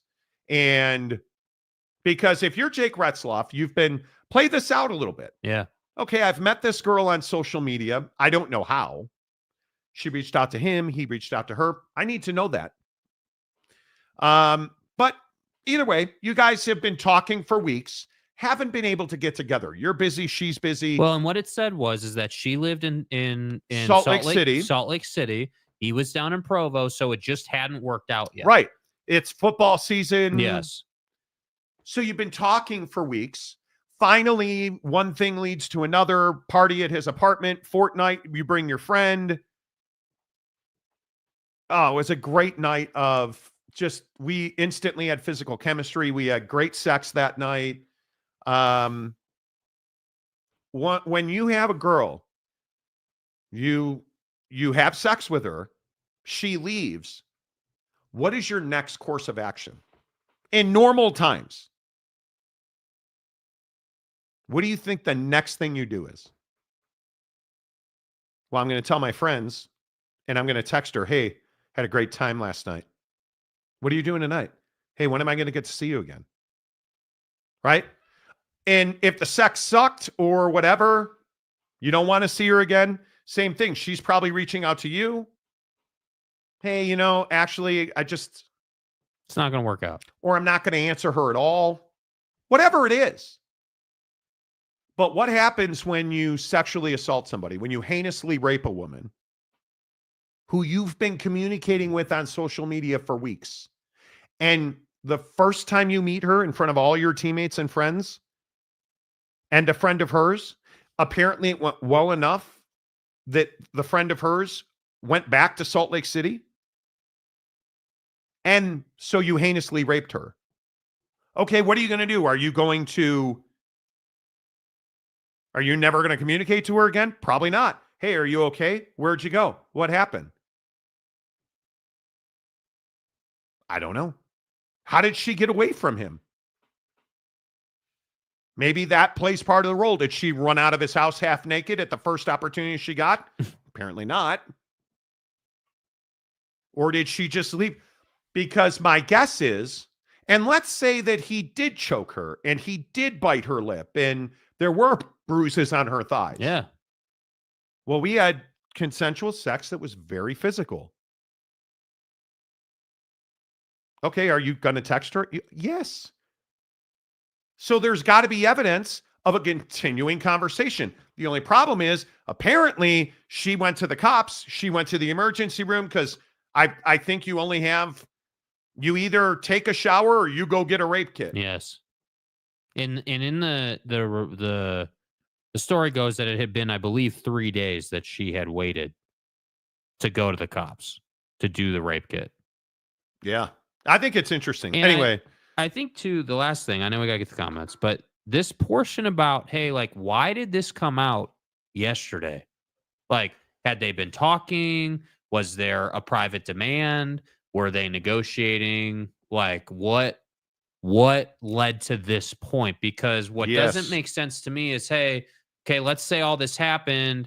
You know, the cop portion happens. We know there's some murky water there. And then there's just 2 years here where nothing happened. And on a random Wednesday in May, this just pops up. Like, that doesn't, like, clearly there's more here. Clearly. There has to be. I hope this never goes to court because, again, as bad as it is now, do you guys understand how this goes in court? His lawyer's got experience with this. Oh, it'll be no mercy for her. His lawyer, if they go to court, his lawyer doesn't have a choice. He has to go after her. Yeah. He has to go after her. He has to. And if it is in fact true that she was savagely raped, she'll be victimized again. Mm-hmm. She will be. Because if you're sitting in front of a judge and a jury, now we got to get after it. And we got to ask you about your sex life. And we got to ask you about a job to do, bro. Your dating history. Yeah. And, well, what about this? And why wouldn't you give the name? And why did you not respond to the police? Because remember, that goes both ways, right? The stage 3 discovery goes both ways. Yes, it does. So, I'm telling you that the rape kit in this situation, you guys, the rape kit is going to be just incredibly important. And they have to provide the defense, Jake Retzlaff. They have, if we are doing discovery, they have got to provide them with the rape kit. So if it's inconclusive, if there was no, because again, I just remind you, if you look at the Provo police statement, collected evidence was examined, rape kit, and it revealed no actionable investigative leads. So there was no DNA, because DNA, if you have DNA, so put this together. The girl told the cops it's Jake Retzlaff. Rape kit, oh, there's DNA. That's enough to get you a warrant for Jake Retzlaff's DNA. You have a witness claiming Jake Retzlaff raped her. You have a rape kit that has DNA in it. You went to the police. The police then have probable cause, which is what you need. Well, Your Honor, because to get a warrant for somebody's DNA, you have to go before a judge. Your Honor, we have a victim stating that Jake Retzlaff raped her, and we have DNA of an unknown source in her rape kit. We would like a warrant to collect Jake Retzlaff's DNA. No judge is saying no to that. Funny, part of that is there's no warrant. And according to the Provo Police, there was no actionable items found. So my question is, what did you find? What did you find? And based on that there's a lack of evidence here, why yesterday and what negotiating was happening between these two before legal defenses got involved? Because also I'd remind you, if this is a heinous assault, that's how it's being painted. He savagely attacked her. If you're a woman being savagely attacked by a much bigger and stronger, he's a football player, but in the accusation it said bigger and stronger, more physical, weighed more. Did you scratch him? Because what does a rape kit collect? Fingernails. What's under the fingernails? He bit me. Okay, let's take a sample of what's in that laceration. And then you're going to do a pelvic exam. Not to be too graphic. You're going to collect her DNA, and you are going to collect what other samples are there, what other could. And again, collected evidence was examined, and it revealed no actionable investigative leads. So something does not add up here. It's called a he said, she said, and it's the worst case scenario. So, what a POS. How do you know he's a POS? What are you talking about? There's only so many teams in the NFL named the Cleveland Browns. Well, that's tough. Retzlaff can fight like hell and still maintain a quiet public profile. Man, I hope that's happening. But when you're a professional athlete like he is, you have to have the public on your side. Because if you would all care about your future earnings, silence costs you money. Yes. There's just no doubt about that. I'm not saying he's guilty or innocent. We don't know. How big is this story nationally? Oh, it's everywhere. Do a Google search. Yeah. ESPN, Sports Illustrated, Athlon, On3, every major People news Magazine. source. CNN had it. Everybody's got it. Yeah. Everybody's got it. J Trey, from a purely sports angle, how devastating is this for BYU? Oh, it's atrocious. He is one of the best quarterbacks in the Big 12. He is the leader and the captain of that offense. Yeah, I'm not sure where you're getting this portion about he was somewhat average last year. Retzlaff isn't that hard to replace. He was somewhat average. Did you watch? Yeah, we don't need to have an argument on the merits of Jake Retzlaff. He is not easy to replace. I don't know if he did anything or didn't do anything, but trying to guess how a theoretical victim should or should not have reacted is kind of a bad idea. But that's not at all what I'm doing. What I'm telling you is there is a pattern of behavior in these situations, and there are common actions. The thing is, she went to the authorities, and what matters is the timeline that she did that, because they collected a rape kit. So did she go to the hospital on her own doing? If she went to the hospital and was claiming rape, the hospital has a responsibility, a legal responsibility to alert authorities. Like if you roll into a hospital emergency room with a gunshot, they have to call the cops. If a woman rolls in and says, "Hey, I was raped," they have to call the cops. And according, again, Rock and Rant, I'm just going based on police statements. She did not want to help. She did not cooperate. Our victims' advocates followed up several times to offer services, but received no response. She, by her own admission, initially declined to give Provo Police Jake's name, her attacker's name.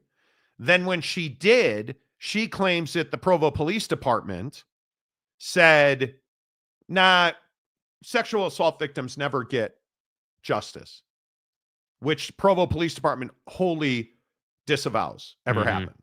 So I'm not guessing what she should have done. I'm saying if I am looking at this case, I need to know what did she immediately do? How did she get out of the apartment?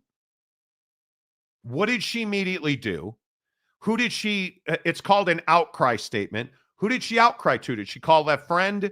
Did she just drive herself to a hospital? Did she call the police? Like, all of those things matter.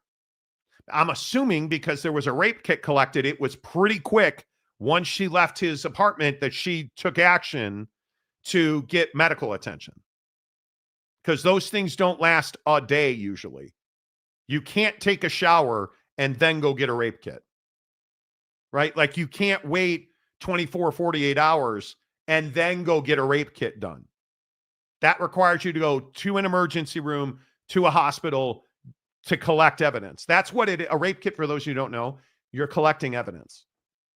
you're essentially looking for DNA to identify the attacker. So I am not questioning her actions. I'm wondering aloud. I am wondering aloud because I think it's really important. Let's hope Jake he did use a condom. The victim in the suit said he reached for a condom and then assaulted her.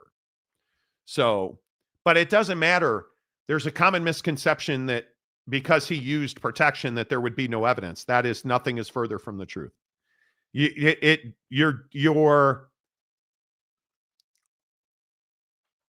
not what you left behind. If it's not what you put out. Mm-hmm. Hair samples, skin samples, saliva samples. There would be evidence there. And this is why I ask, like, skin cells under her nails. Did that happen? Like, those are the things you wonder. And again, I just have to ask, if you're bringing a suit forward, what evidence do you have? Like, what? You know what I mean? Like, I just find it highly unusual that this girl went to a legal team of whatever variety and said, hey, this is my story. This is what I have. I want to bring forth a suit here. Yeah. And legal professionals said yes. So there's got to be something. There has to be something. Yes. Lawyers don't take high-profile cases like this to lose. They have a lot to lose, too. Rock and Rant, again, without saying he or she is guilty or not, or she is or not telling the truth, a lot of this chatting conversation reflects why, absolutely, why many rapes are not reported. Oh, my God. Yeah. I mean, it is. That's why, and I said this yesterday, and I'm happy to say it again today. I just don't know the level of despair, the level of trauma that this woman, and she's claiming it's severe PTSD. The level of depression, if you go through an assault like this, you are never the same person. It is something that you would never wish on anybody. And there's a lot of women who will not come forward and report it. One, because it puts a stigma on you.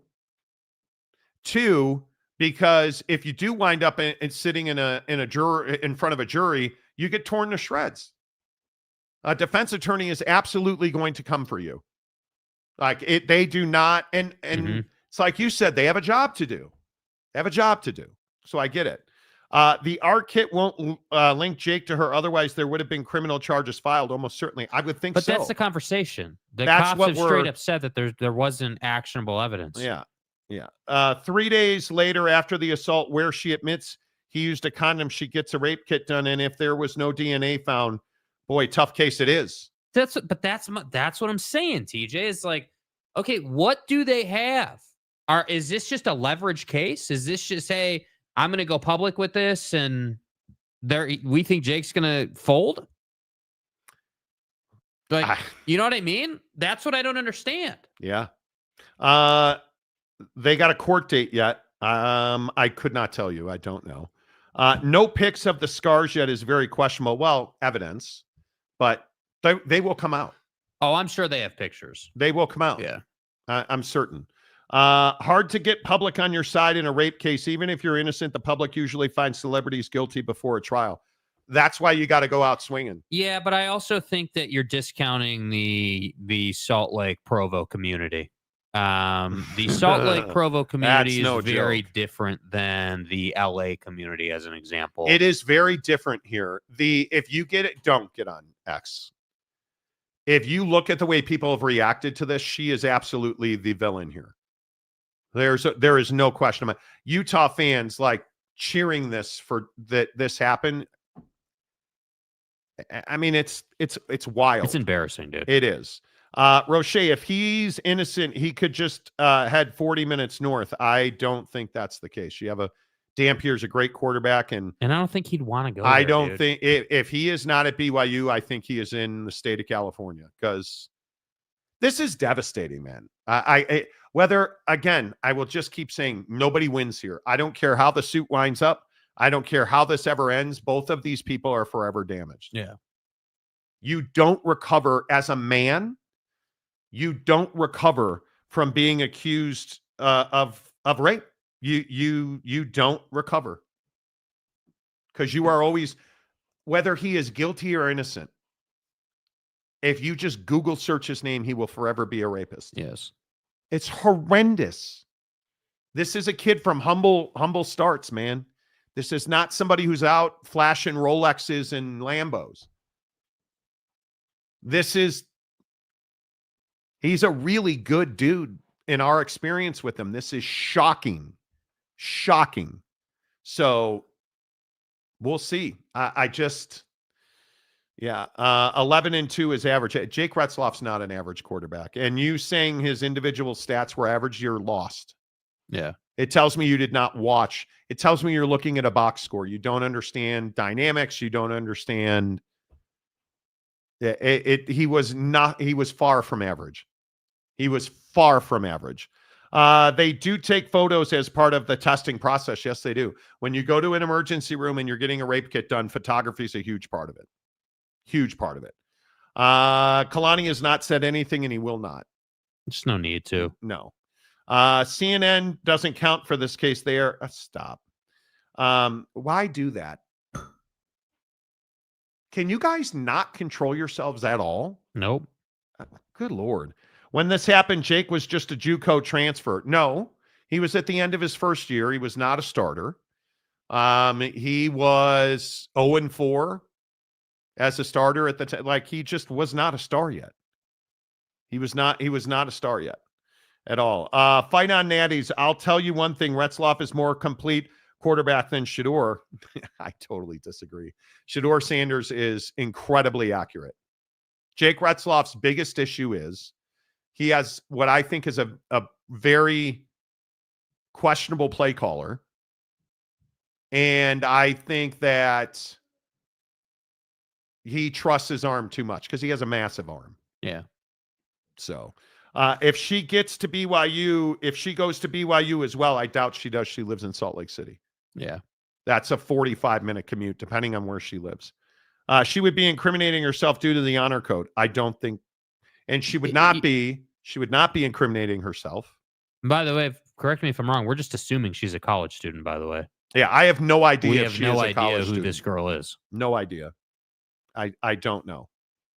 The lip was bit. There would be DNA somewhere, you would think. She alleges he bit her lip. But if she choked him, there's DNA there. If he choked her, there's DNA there. She says that he put two hands around her neck. Mm-hmm. You can measure hands. You can measure bruise pattern. Like, there's all kinds of They can evidence. put it all together, dude. You know. I agree, Jake. What do they have? I think he has to fight to the death in court and can't settle now. If he settles in the public eye, he's guilty. Oh yeah, I would not settle. I would not. I would tough. be really full tough. steam ahead. I just, you know what, you guys, I think it's one of those things where I don't mean to be redundant. I'm sorry. Please talk to your kids about this. This all stems from Jake Retzlaff having sex with a woman, allegedly having sex with a woman. At a minimum, that's what the picture being painted is. He reached for a condom. We had sex. According to the victim, that's the best case scenario here. According to her statement, it's far worse than that. He had sex with a woman allegedly that he met on social media a couple of weeks ago. Had her over to his apartment. He had some friends and teammates there. They played Fortnite. This girl brought a friend with her. Everybody, including the girl's friend, left. And then because Jake says he's innocent, she says he's guilty. We don't know what happened in that apartment. Yeah. And if there's one thing I know, if I'm a professional athlete and I am single, I am not meeting women on social media. Furthermore, if I am a professional athlete and I am single, somebody else is always going to be in an apartment or in a home with me and while there's a woman present. It's the reality of it, man. And I am somebody that believes that when you are a professional athlete, I have a Blink camera in my living room, man. Yeah. I'd be recording everything.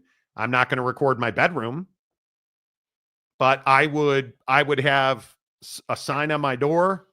I would.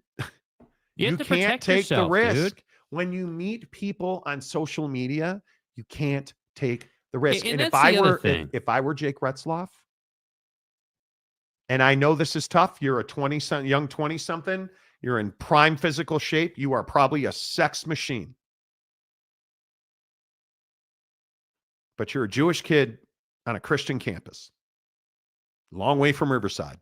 Long way from home. I probably would not have been dating. You're at BYU where you promised to live a chaste lifestyle. Probably should have done that. How did he come to know this girl? Where did they meet? I the want to know that part. Who reached out to who? Yeah. That I believe will come out. It has to. There will be a full understanding of what happened. Christian campus. Yes. What are you confused about?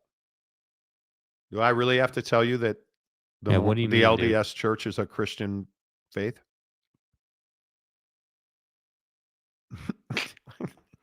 It's stuff like this where I'm like, what are you talking? You guys understand? Like the church of, go ahead, say it with me. The church of Jesus Christ. In God's name, image, and likeness. Christians. Like, how hard is this to understand? Oh my God. I'm not, a lot of people, I don't know what it is about the words Mormon church that makes you think, what do you think? They're like Hindus? Like, it is bizarre to me that so many people can't understand. I am not a religious man. I grew up Catholic. I joke on this show all the time. I'm a recovering Catholic. God bless. Jesus and his father, they're Notre Dame fans, so we have something in common there, right? I'm just telling you.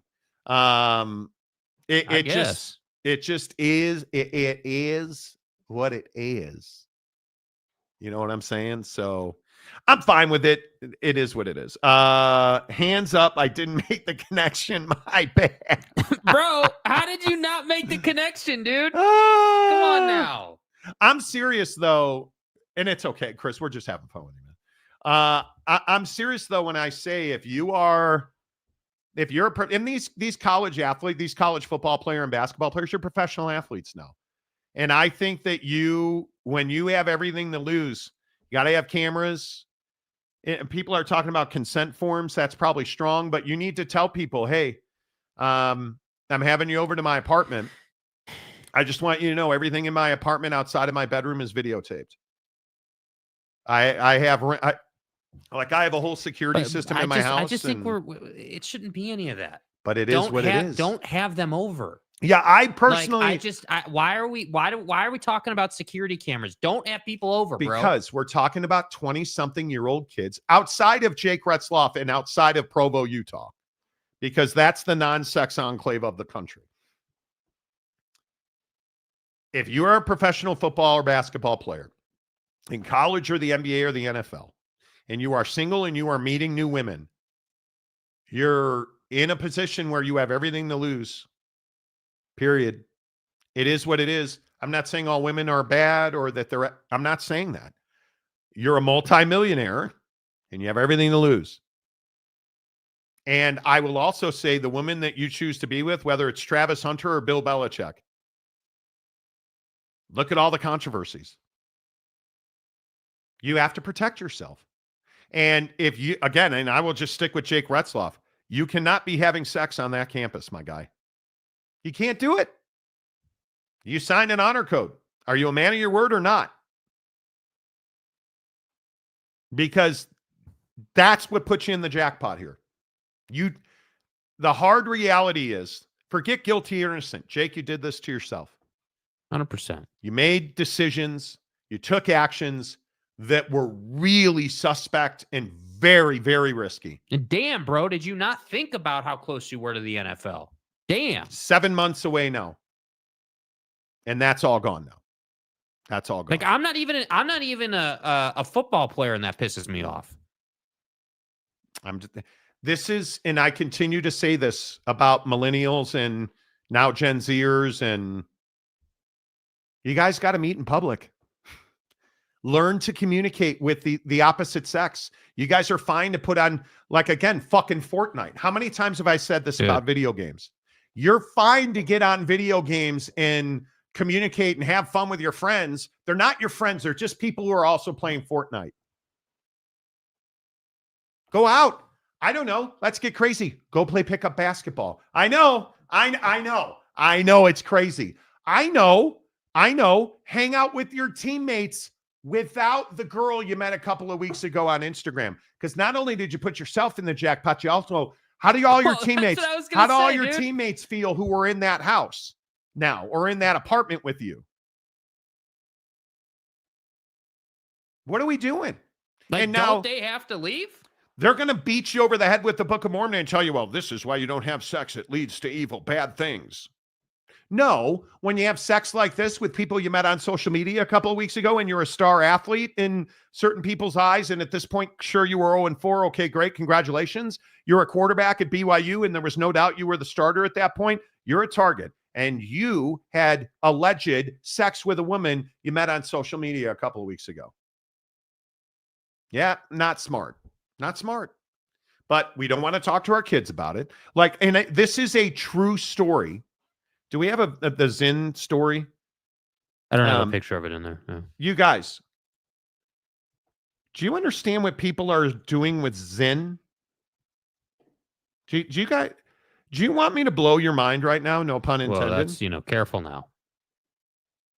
Do you understand that young men in this country are packing Zinn pouches? You know those little nicotine pouches? They're putting them in their butthole and under their foreskin.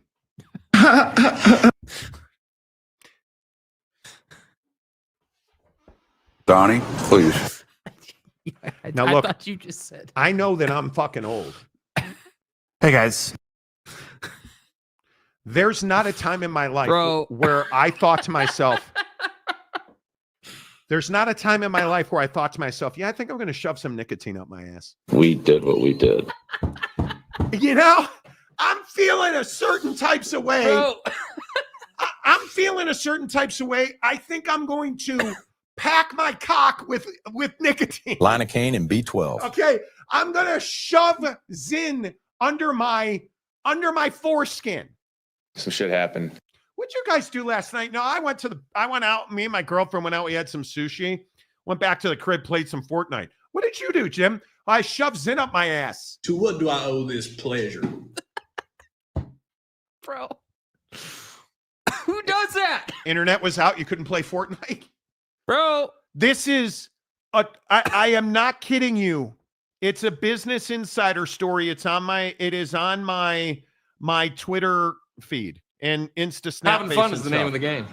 Can I, and I'm not misspeaking, and I know some of you are like, whoa, is my internet slowing down here?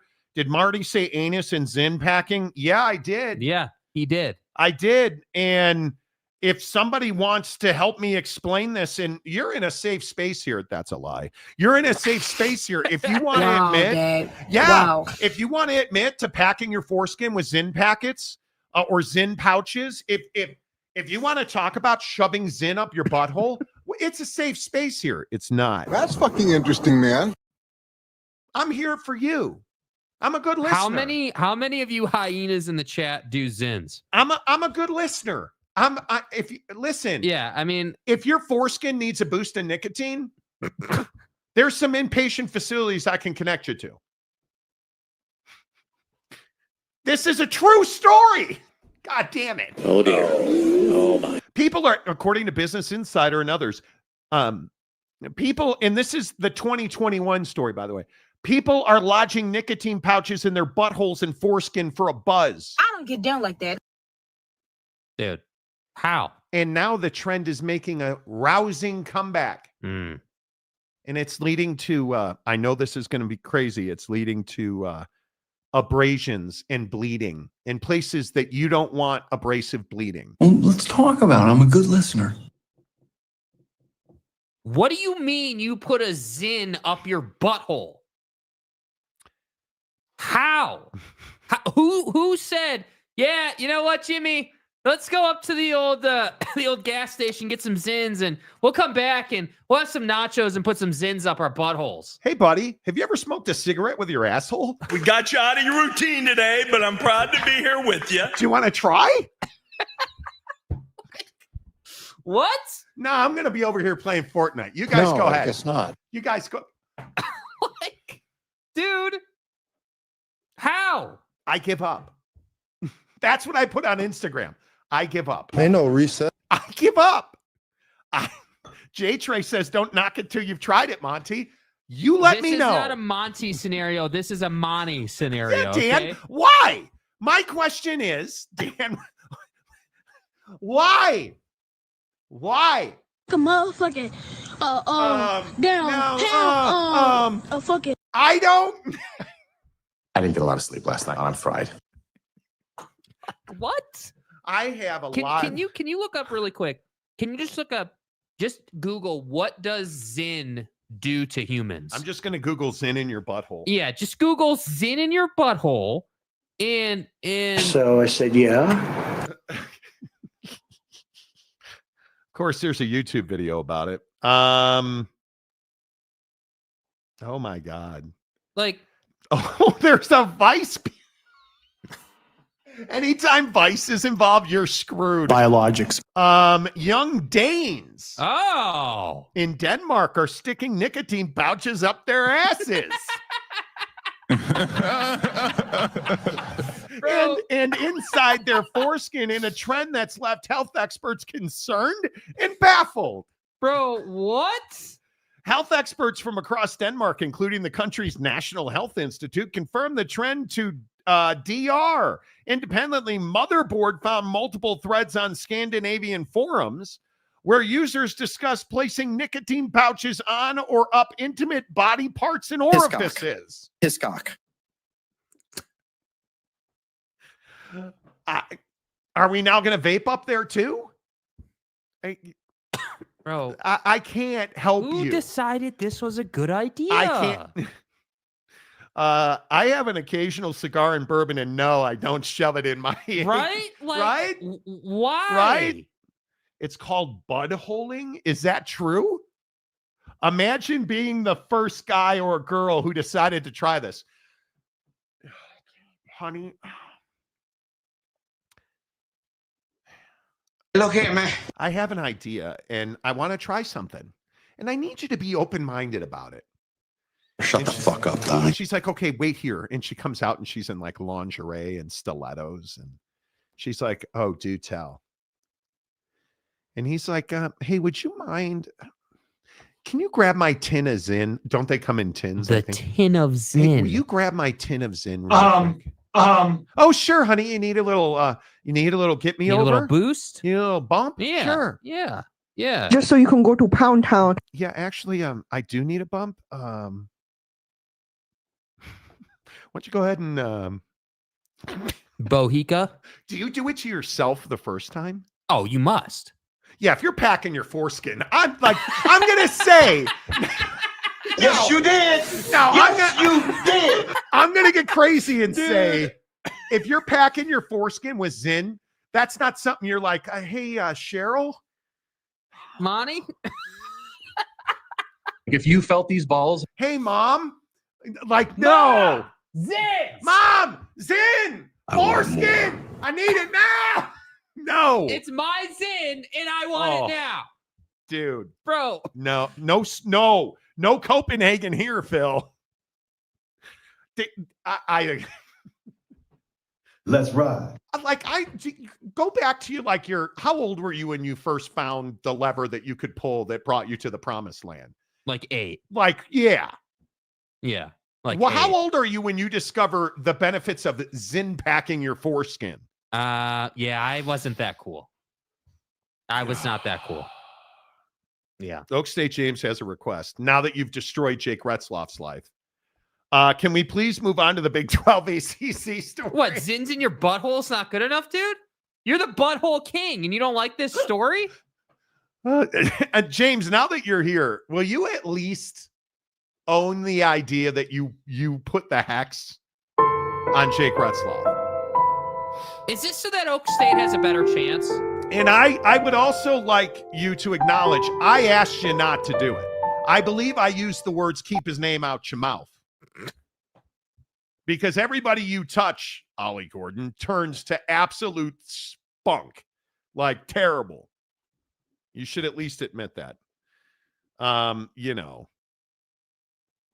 Roy, are used to like your show, but I think I'm going to move on from this broadcast. I've been a BYU fan for over 75 years, and you guys crossed your boundary today? Oh, okay. Why don't you educate us? What please? boundary did I cross today? Roy, please educate us, dude. Help me understand. So, and Roy, I am dead serious. Let's have the conversation. No, let's do it. What line, what have I been factually accurate? What have I been inaccurate about? What have I gotten wrong? What have I been offensive about with BYU? Because, and I'm happy to run it down. BYU is not a place where people accused of sexual assault can be. I've also said I don't believe in any way, shape, or form that Kalani Sitake, the coaches, Tom Homo, any of the leadership at BYU, I don't believe anybody saw this coming. I don't believe they saw it coming. And if they had, I think Jake Retzlaff would have been gone long ago. Last year would have never happened. So I would love to understand, what is it that you're so offended by that I've said about BYU that you've been a fan of for 75 years? What is it that I've said that's just so crossed your boundary today? Like, what do you mean? And I'm legitimately asking you that question. Because I don't think we've set foot wrong on BYU. Travis, I'm dead. Johnny Gonzalez, for all the foreskin out there, Zinn is apparently in. Dude, thankfully my mom made that an impossibility for me. Yes, Jeremiah Champion, bye Roy, no one cares. Wow. Well, you're entitled to your opinion. I'm just really curious, like, because I feel like we've had an in-depth, educated conversation. I think we've had an open exchange of ideas on this Jake Retzlaff situation. And I don't think that I have said word one that is inaccurate about how BYU has, will, or could have better than. I mean, we had Utah fans in here yesterday saying it was a cover-up with the police department. So, yeah, I would disagree with that. Disagreed with massively. Chris Faithful James, if you agree, can we move on to the Big 12 and ACC stuff? See, jackpot. Jeff Woodworth, what color is Zinn spunk? I don't even want to know. James, I put no hex on Retzlaff. What? Once his name is cleared, he will transfer to another school. He could easily take a good team to the CFP. Oh, no, that's not the case. You straight up said he's going to have a great year. He's going to be one of the great quarterbacks. With all due respect, you christened him. And I even said, please don't, because you went Preston Stone on him. Yeah, dude. You went full Preston Stone on him. And what happened to Preston Stone when you did that? What happened to, your boy Ollie when you did that? I need a dick. Yeah, nothing good. Going to say nothing good happened. Oh, Big Daddy Magic says, I still like your show. I really hope Roy responds. I want to know. Roy, I really do want to know, dude. Like, Roy's got to be dead by now, 75 years. Geez, well.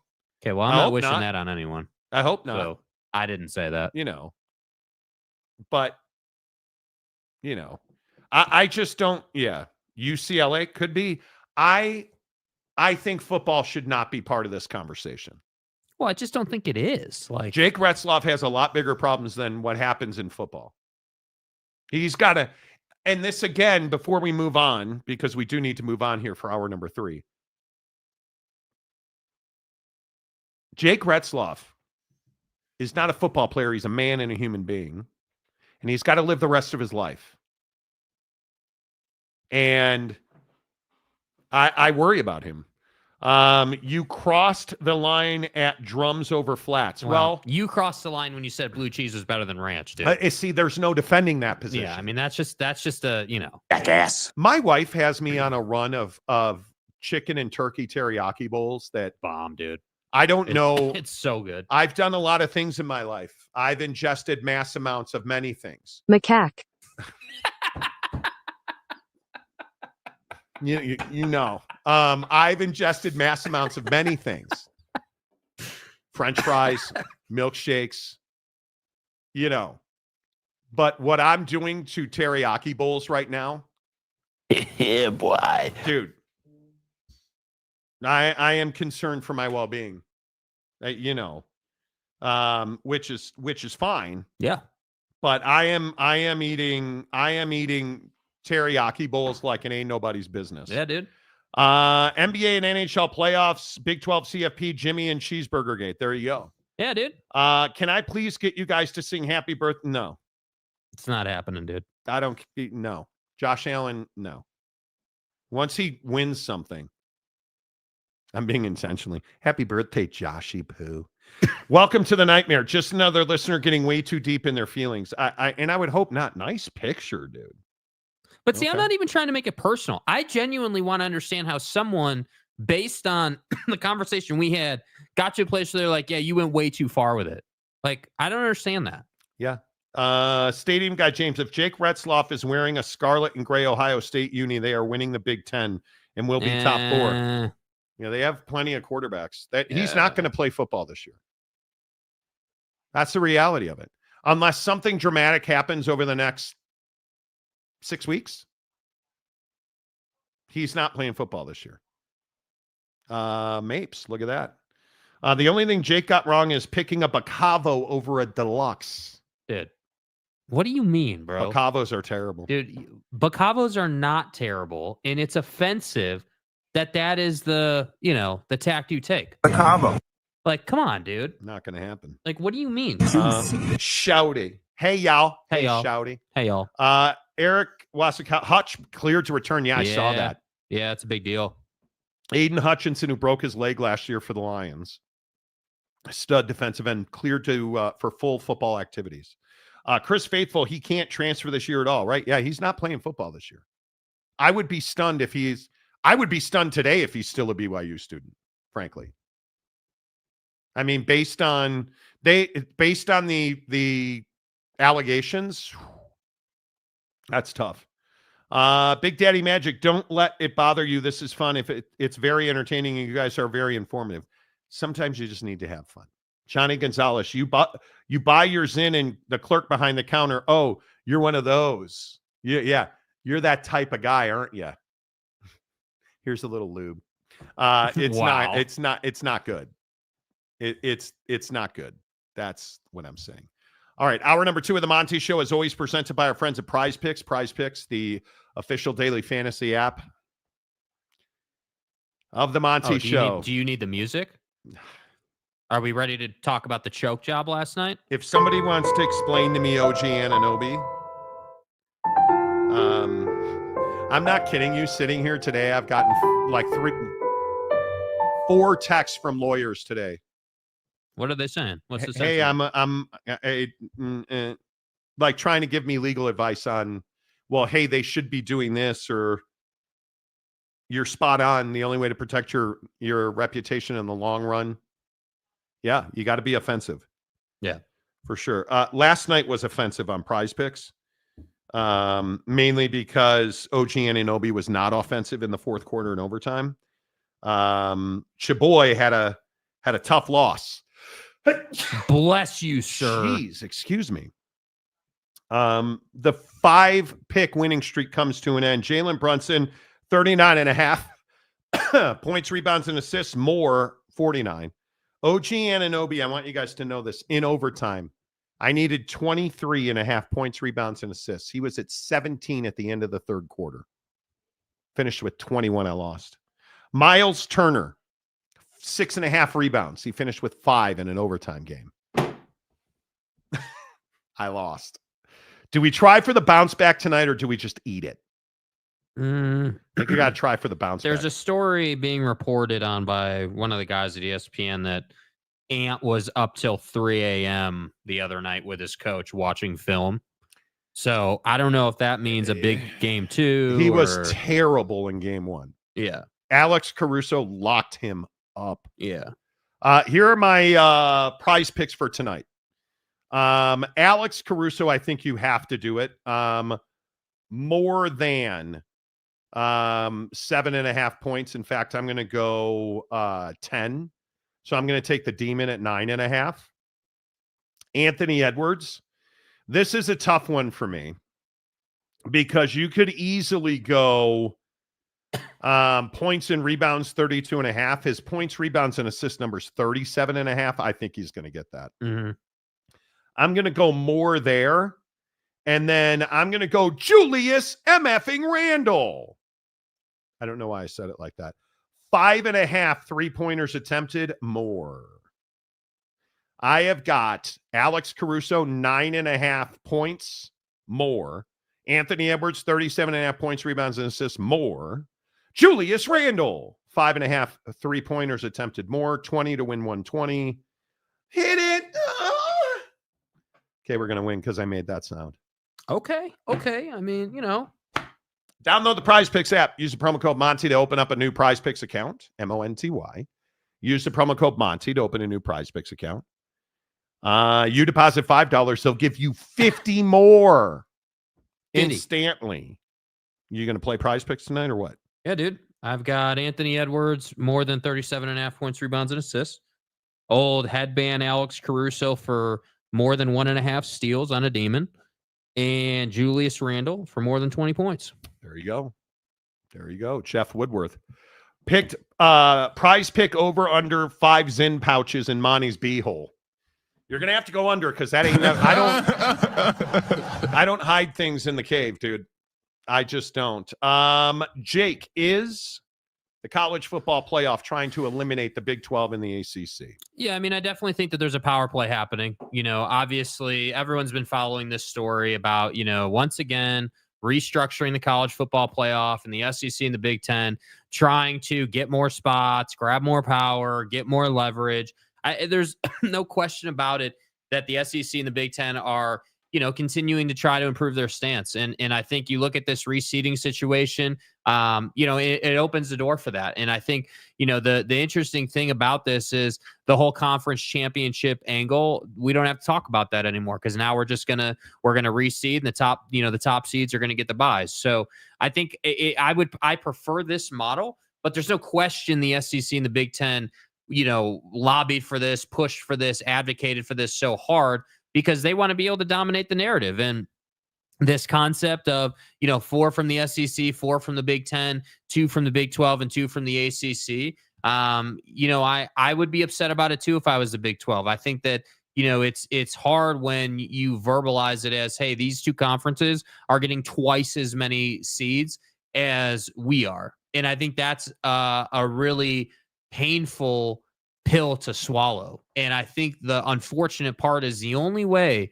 to get more power, to try to fix this for yourself, is by winning more high consequence football games. And even then, I'm not sure that a fix is going to come in for you before the Super League shows up. So yeah, I do think that the Big 10 and the SEC are absolutely trying to continue to control their income, continue to control their revenue, continue to control the narrative, and continue to dominate the conversation. And I would also point out that when you look at this from a TV partner perspective, this is great for ESPN. You want these leagues to get as many seeds as possible, and that's what I think.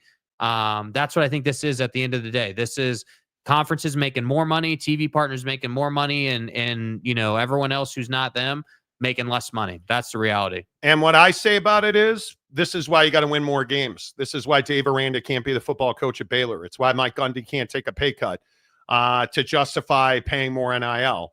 It's why Kyle Whittingham can't have the disastrous season they had at Utah. It's why if you are BYU and Colorado, you can't lose to Kansas, right? Like, it's all these things that the Big 12, it's why FSU can't have the season that they had. It's why Bill Belichick's girlfriend can't be a bigger story than how great the football team looks. Because if you're the Big 12 in the ACC, you are already climbing uphill, right? The Big 10 and the SEC, because they control the picture, they're running downhill. And frankly, they're at the bottom of the hill running away with the money train. Meanwhile, the Big 12 is trying to figure out how to win a football game in some towns. And that's just frankly unacceptable. It's why when we talk about basketball being such an important part of the equation, it's 20% of your TV deal.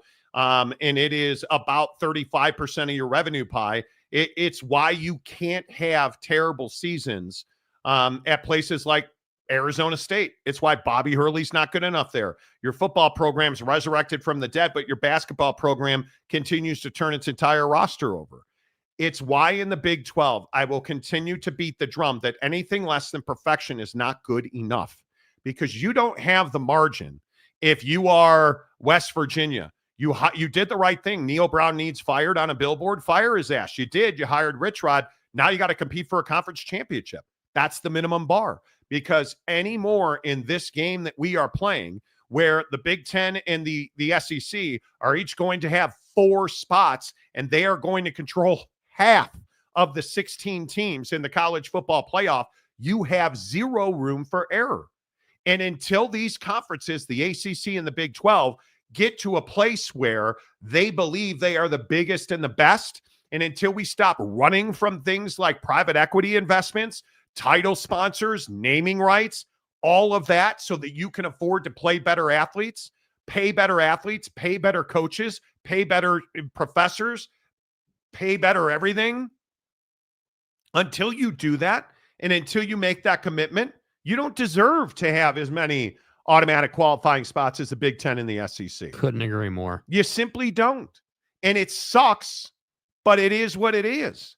And I will continue to tell you every time one of these comes up, how is it that Notre Dame, with its rich history and tradition of disappointing outcomes, now, do you guys understand with this AQ that they automatically get in if they're one of the now 16 best teams in the country? But how about this seeding thing? Because I think this is an even bigger story. Conference champions don't automatically get a bye week. Mm-hmm. If you are 1 through 4 in the college football playoff rankings, you get a bye week. Well, Notre Dame, tougher road to hoe. They're not in a conference, can't get a bye week. Yeah, about that. Notre Dame's road to a bye just got easier. Maybe you don't want to bye after what happened this past year. Yeah, and I think the conversation around strength of schedule is really fascinating, because it's going to come down to what we value now, right? I mean, that's ultimately what we're talking about here. I mean, if you're going off a strength of schedule and and undefeated teams, now we got to have a different conversation, right? I mean, now it just looks completely different. So I that's what's going to be really quite fascinating. Yeah, I think this is a huge mess for the ACC and the Big 12. You are, and I'll continue to say you're on the outside looking in. You're not involved in the power structure. You have no say over the structure of the college football playoff. You just don't have a way, if you are the Big 12 or the ACC, to control your destiny. And now you got to do something about that. And I don't know what you can do about it. Yeah, I mean, I just don't think there's anything in the short term that can be done about it. I think that you've kind of made your bed here, and now you're going to lie in it. And I would also point out that for all the tinfoil hat people who are like, oh, well, the Big 12 and the ACC are going to tooth and fight their way through this. Like, you look at this graphic right here. This is what last year's college football playoff would have looked like if the new model was applied to it. And the thing I want to point out to you guys is, look at Arizona State in the first round. Yeah, matchup looks a little different, doesn't it? Right? Matchup looks a little different. And I think that I also look at Penn State. Penn State's path looks, a little bit different, doesn't it? Yeah, look at Oregon getting Indiana, who Notre Dame absolutely curb stomped. Now, maybe Oregon goes a little further, right? Maybe Oregon's better than Penn State and Notre Dame, even if they combine their rosters. Mm-hmm. Oregon's better. Mm-hmm. Yeah, probably. Right? So I think this is the biggest issue. And I don't know how to get people to understand that we can sit here and we can play this game all you want. You've lost control of your destiny now. You've lost control of your fate. You no longer control how much money you make. You no longer control who you play and where you play. And by the way, we're also just assuming, and I think this is mostly for the Big 12, because the ACC has proven this ability. You're just assuming that you'll get 2 teams in, right? Like, you're just assuming your conference is good enough to have, to have 2 teams in. Like, what happens if the Big 12 only has one team and the SEC has 5 teams and the Big 10's got 4 teams? It's a huge problem. Right? Like, you're just assuming, you're making the assumption that your conference has 2 teams good enough to be in the CFP conversation. Like, I'm just telling you guys, like, this is not, like, I agree with you. This is no longer, oh yeah, we're gonna make money and we're gonna be fine and everything's perfect. I think like, if you're the ACC and the Big 12, you're getting a maximum of 2 teams in. Like, that's best case, perfect world scenario. Well, you're guaranteed that, right? The Big 10 will get 4, the SEC get 4, that's 8. The ACC gets 2, that's 10. The Big 12 gets 2, that's 14. Notre Dame gets 1, that's 15. Right? Like, I mean, this is not hard to figure out. But I think that the conversation around, hey, what is the committee value? And because that's just the I'm just saying there's chaos that can happen within this. There are a million different scenarios that can take place. I understand, yeah, 2 for the Big 12, 2 for the ACC, 4. Okay, cool. And then you have 2 at large. Right. So my point is the Big 12 is never getting those at large bids. No. The ACC is never getting those at large bids. Because you're not willing to do what it takes. So the real conversation has to be, okay, if Notre Dame's in there, obviously, and they're going to be in there, who gets those 2 at large bids? Well, last year it would have been LSU, I would think. I think you could have made a pretty hefty argument for Ole Miss. Like, yeah. So my point is like, that's great. We're talking about 4-4-2-2. But who's going to be the first conference to have 5 in? Like, that's what this is aimed at. Is like, hey, let's make it easier to overachieve for the SEC and the Big 10. And I would also point out this whole narrative around, like, hey, who's the better conference between the SEC and the Big 10 because the Big 10 has been winning national championships lately.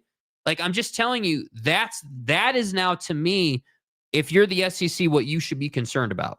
Hey, how do we win more national championships? How do we give ourselves the best opportunity to be the last team standing as a conference? Because we know that without a doubt, because we're the SEC and because they're the Big 10, we're both definitely going to have 4 teams in every year. We have the case. We've got the schedule. We are going to have 4 teams in every single year, and those 4 teams are definitely going to win games, and we're going to get more shares. Yeah, and I think if you look at the expanded college football playoff, and you look at, if it had been 12, you'd have had Alabama and Arizona State in. If it had been 14, that would have been Miami and Ole Miss. 16 would have been South Carolina and Clemson, but they'd have been in already because of the conference championship. Like, BYU is going to be real close to getting in at that point. Yeah. Or not, because are you telling me that BYU is getting in over Missouri or Iowa State? Right? Like, those are the the conversations you wind up having. And I think that the nod's always going to go to the brand. So we'll see. I think we want this utopic society where everybody gets an equal shot. If it's 16, all 4 conferences get 4. No, it's not going to work like that. No, it's not. Or all the 4 of the P4s get 2, and then the G5s can have 6. It's not going to work like that. Come on. It's not going to work like that.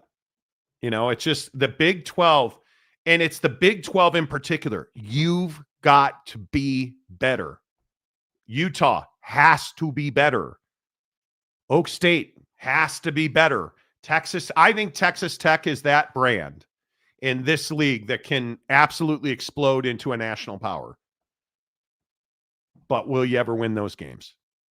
Will you ever do what's got to be done? You've spent a ton of money on talent this year. Maybe I believe too much in Texas Tech because I always get slapped in the bag when I say that. I think Texas Tech, out of any other school in this conference, can be that brand because it's not going to be Kansas or K-State. It's not going to be Oak State. They don't have the balls to do it, right? It's not going to be TCU because TCU is too occasionally good.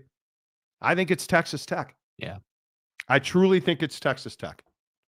And it'll be interesting to see how that plays out. Seth, who makes hats, what would it take to boost ACC and Big 12 Bowl wins, SEC drops a lot of bowls. I think bowl games are over. That stuff's done. It's about beating the SEC at their own game. You need that. The hardest part for the ACC and the Big 12, you got to schedule up now. It's not enough to beat each other anymore. You've got to schedule. If you're BYU, remember how BYU made their name? They ran through the Pac-12. You guys remember that? And right before they got into the Big 12 and they scheduled, and that's what you have to do. You got to go beat the big boys. You've got to find a way, if you're the Big 12, to get the Oregons and the Alabamas on your schedule. If you look at what Notre Dame just announced they're playing Wisco in Green Bay at Lambeau Field. Mm-hmm. Those are the games you need, because when somebody's fighting for you in that college football playoff committee room, well, yeah, but they did beat Notre Dame at Lambeau Field. Hey, they did. They actually agreed to play Clemson at Clemson. They went to Rocky Top. They went to the Swamp. They went down to Miami, right? Like that's you. I think if you're the Big 12, you've got to schedule the way that Notre Dame schedules. Go get the big boys and you got to beat them, right? You can't lose to NIU at home because that's crippling. And I think it's also, you can't lose one game. Like BYU, we talk about this, the plight of BYU for how many years now? You lose one game, it's over. Mm-hmm. Well, now you're in a conference that helps you. Well, you lose 2 games, it's over. Because the Big 12 is never getting the benefit of the doubt. No. The ACC, I think Miami's got the opportunity to get the benefit of the doubt. Has to be no doubt about it. You are 100%, no question about it. There can't be any questions. Yeah. I don't know. Fight on. Big 10 programs made around $63 million each. What did the Big 12 and the ACC programs make? Enough said. But I think I don't even disagree with that take. Obviously, those schools are making more money, but I think that there's this thing in the Big 12 where I believe Brett Yormark and his office understand where the Big 12 is at and understand that they are miles behind the SEC and the Big 10. Like, I think they understand that. But I don't think folks in Waco or Fort Worth or, whatever, Big 12 school you want to look at really truly embrace that outside of a select few. And I think that's the biggest issue. I look at the SEC and I look at the Big 10. Like, dude, Indiana being good, whatever you want to say about the schedule, them being relevant as a football team, that's huge for the Big 10, dude. In a time when Michigan is not in a good place, it was very valuable to you that they were there and they got one game. And all drama aside, business is business. Got to think at some point USC wakes up. Got to think at some point Oregon isn't going to go 13-0 and get bag slapped and just be embarrassing. You know what I mean? So if you're these bigger conferences, you're sitting here saying, man, yeah, if you're the Big 10, yeah, last year didn't quite work. Ohio State won the national championship, but we left a lot of money on the table. Maybe through this seeding process, we can make more money. Yeah. That's what they're looking at. Johnny Gonzalez, this gets us closer to having 2 teams from the same conference playing in the Natty.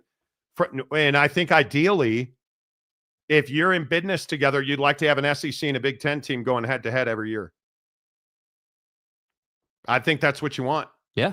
And if it's Notre Dame, you're not going to be unhappy with that either because everybody's going to watch. Right? So to me, all this is best case scenario for the Big 10 and the SEC is keep the Big 12 and the ACC out of the national championship. And then everything's great. Give them the illusion because, we're inclusive. Oh, you guys have a chance.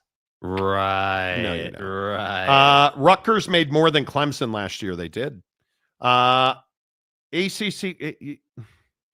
Loner Phone, you have such a bone over that. Who cares? If a group of 6 doesn't get into the top 16 in the rankings, Big 12 will get a third team in. They won't. No, they won't.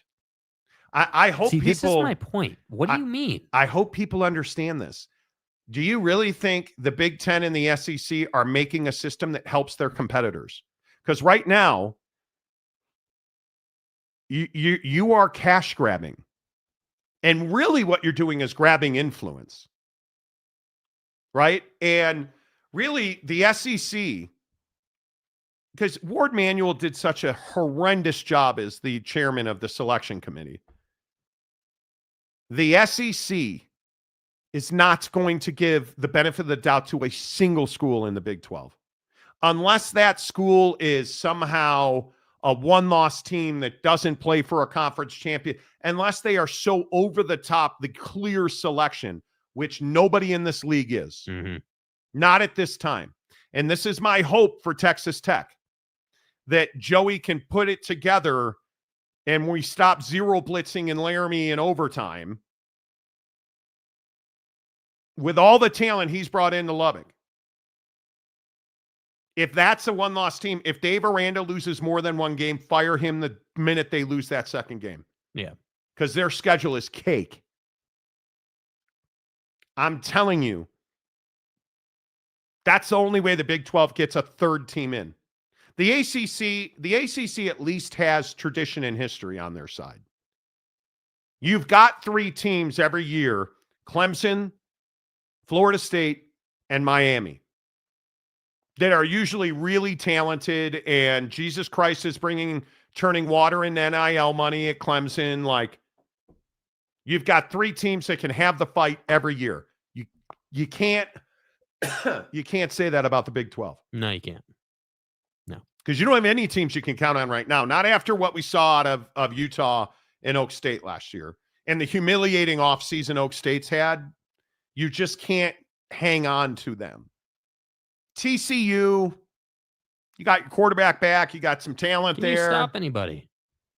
That's your problem. Right? Like, I would think it's Texas Tech and Utah this year, but stranger things have happened. I really have high hopes for Rich Rod in West Virginia over the next 3 years.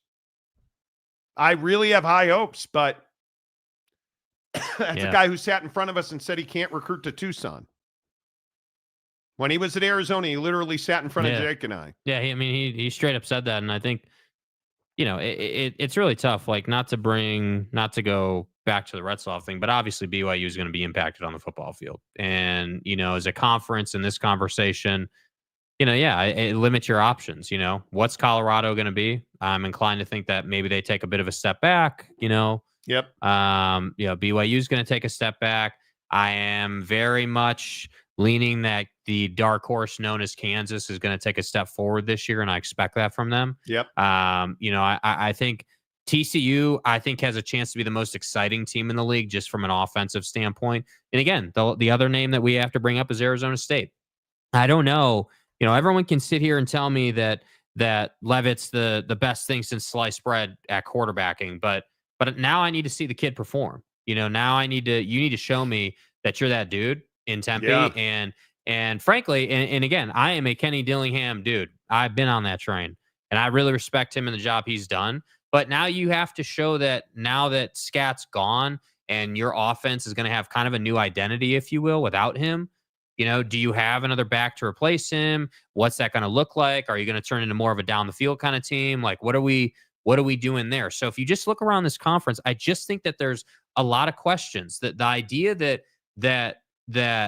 Tech, Iowa State, and theoretically Arizona State are probably your best hopes right now is not great, dude. Football guy says it's been one season and the Big 12 is just doing it all wrong. No, that's not. It's not. This is who the Big 12's been. Remember, you guys wanted to run Texas and Oklahoma out on a rail, right? You want to run them out. You didn't want them here. They're a pain in the ass. They cause drama. Well, now what? You don't have a brand, right? And what was it, 2022 when TCU went undefeated? 13-2 and 9-0 in conference. Next best was K-State at 10-4. Okay, what about 2023? Isn't that the year that Texas is back? We won the conference, right?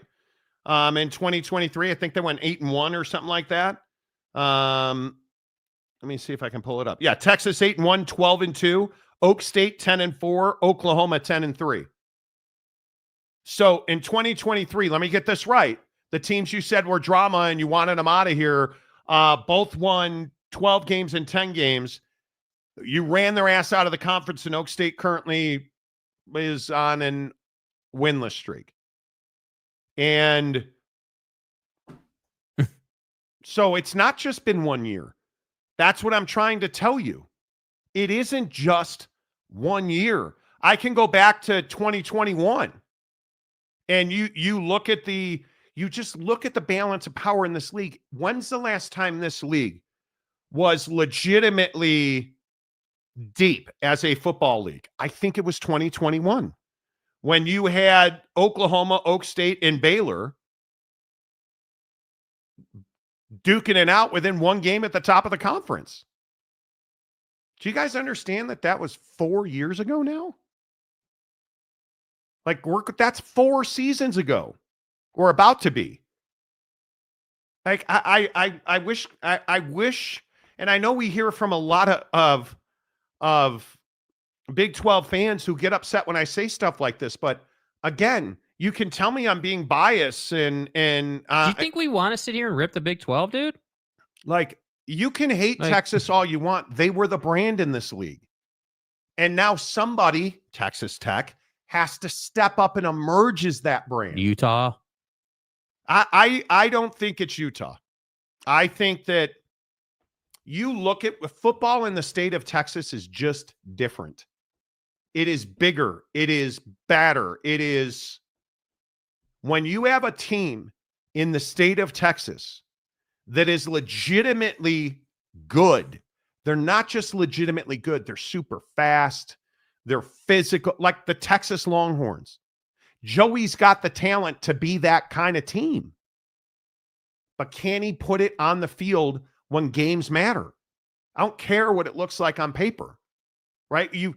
At Utah, you've got one of the leading offenses in the entire country last year. Now it's at Utah. Can you put it into practice in the Big 12, which has got some pretty damn good defenses? We're going to find out. But it's not a thing where we're hoping or we're rooting against. Do you know how much better for our show it is when the Big 12's good? A lot better. Do you understand how much better it is when Baylor fans and Tech fans and dare I say Oak State fans, TCU fans, a lot, Utah fan, BYU. You know how much better our show was last year because BYU fan was engaged weekly, all week. Come on, man. Fight on. In my opinion, SMU is going to pull ahead of everybody else other than Texas and A&M. But you're in the ACC. Mm-hmm. And I think Florida State, that coaching staff, god damn. I think Miami has a chance. It's Mario Cristobal, so it makes me nervous. Miami's got a chance to be really good. Mm-hmm. Carson Beck probably has a ceiling if he's not at it already, but shouty. Texas and OU keep Big 12 up for years now. We in the SEC, Texas can play with the big boys now. No lies told here. Texas is one of the best teams in the country now every year. Plain and simple. But it's true. Unfortunately, it is true. Royster JP, nobody in Texas cares about Texas Tech or Lubbock. Well, the funny thing is when you start winning games, people have to care. You have no choice. Some program called Colorado. Yeah, you gotta rip it from them. You gotta rip it from them.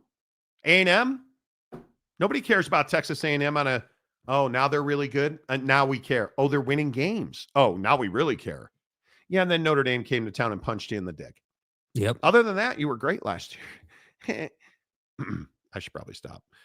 Kurt Myers, would Oklahoma and Nebraska come back to the Big 12, give them any more legitimacy? It would not, because they're not coming back. I don't live in a what-if proposition. All right, we're going to come over here. I don't live in a what-if scenario. Thank you. You're welcome. You're welcome. I appreciate you. Listen, if you're a Big 12 fan, you got to stop lying to yourself. You got to stop trying to live in fantasy land and be overly positive. Like, yeah, at some point, you need to understand how important it is to be winning ball games right now. Hey, one other thing real fast, real quick, We've been trying to get to this story for 2 days. Did you guys see this? The P4 is drafting a contract that will bind the league together on enforcement policies and prevent them from litigating, suing, to overturn decisions. This is exactly what they should be doing.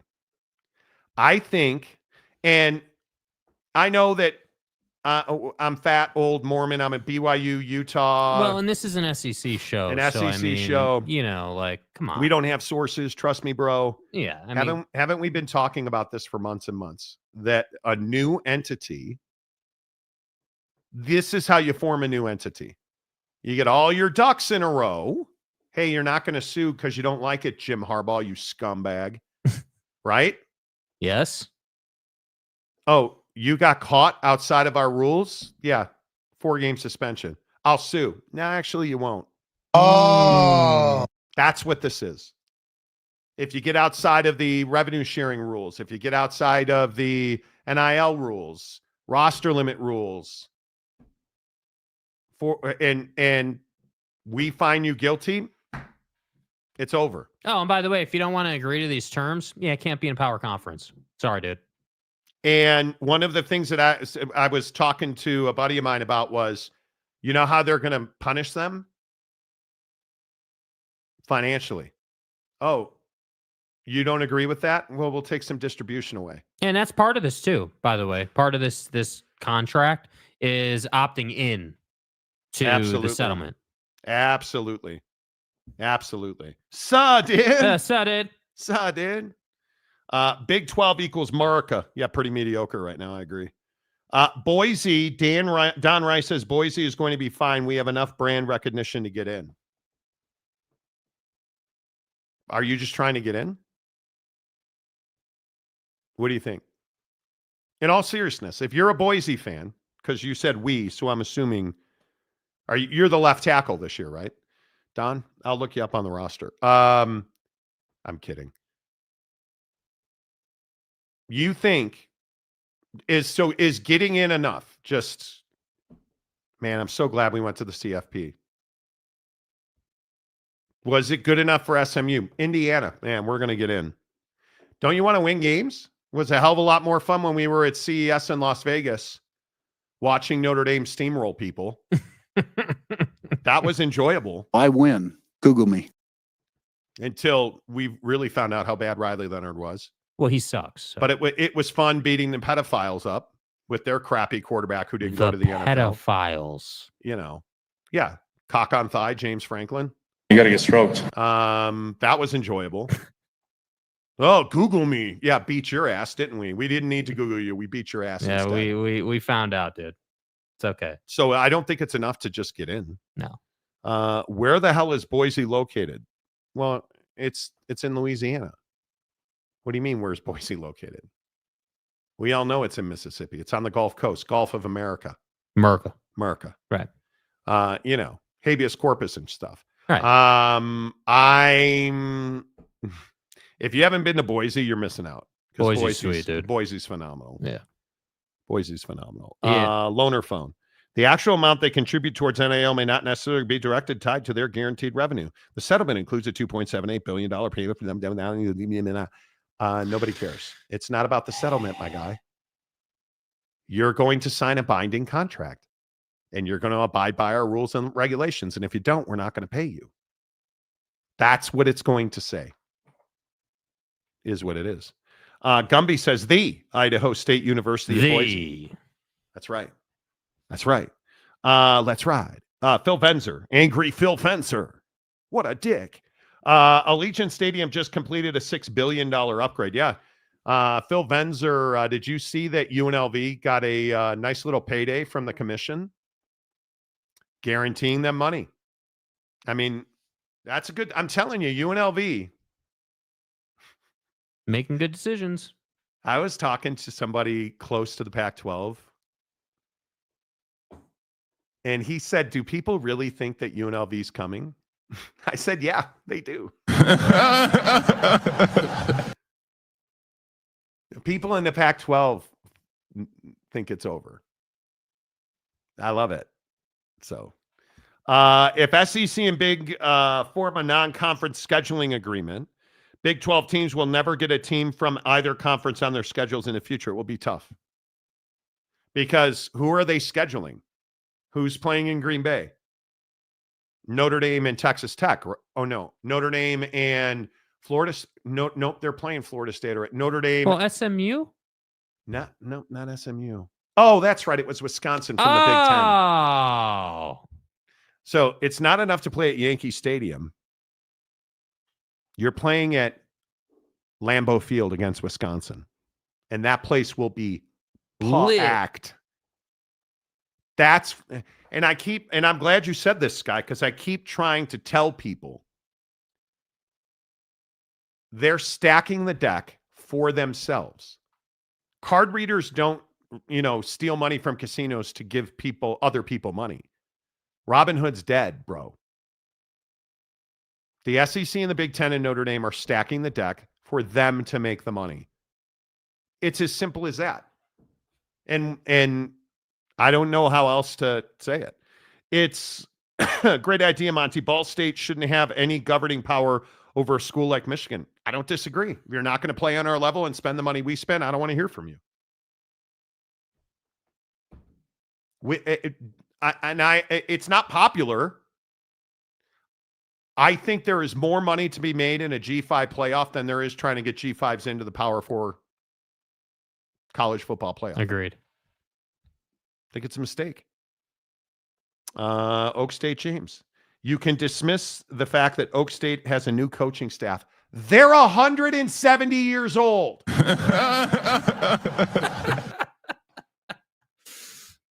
So let me get this right. You needed an offensive coordinator. Right. Jason Beck, who had one of the best offenses in the country, was clearly available. Right. His quarterback, who was one of the most prolific quarterbacks in the country last year, was clearly available. Did he go to Oak State? Did the mullet reach out to Jason Beck? I'm a man. I don't think he did. Okay, let's read the rest of his comment because I don't want him to think we're shortchanging him. And they have brought in several good players in the portal. That's a lie. And they raked in a bunch of money for NIL with the big concert.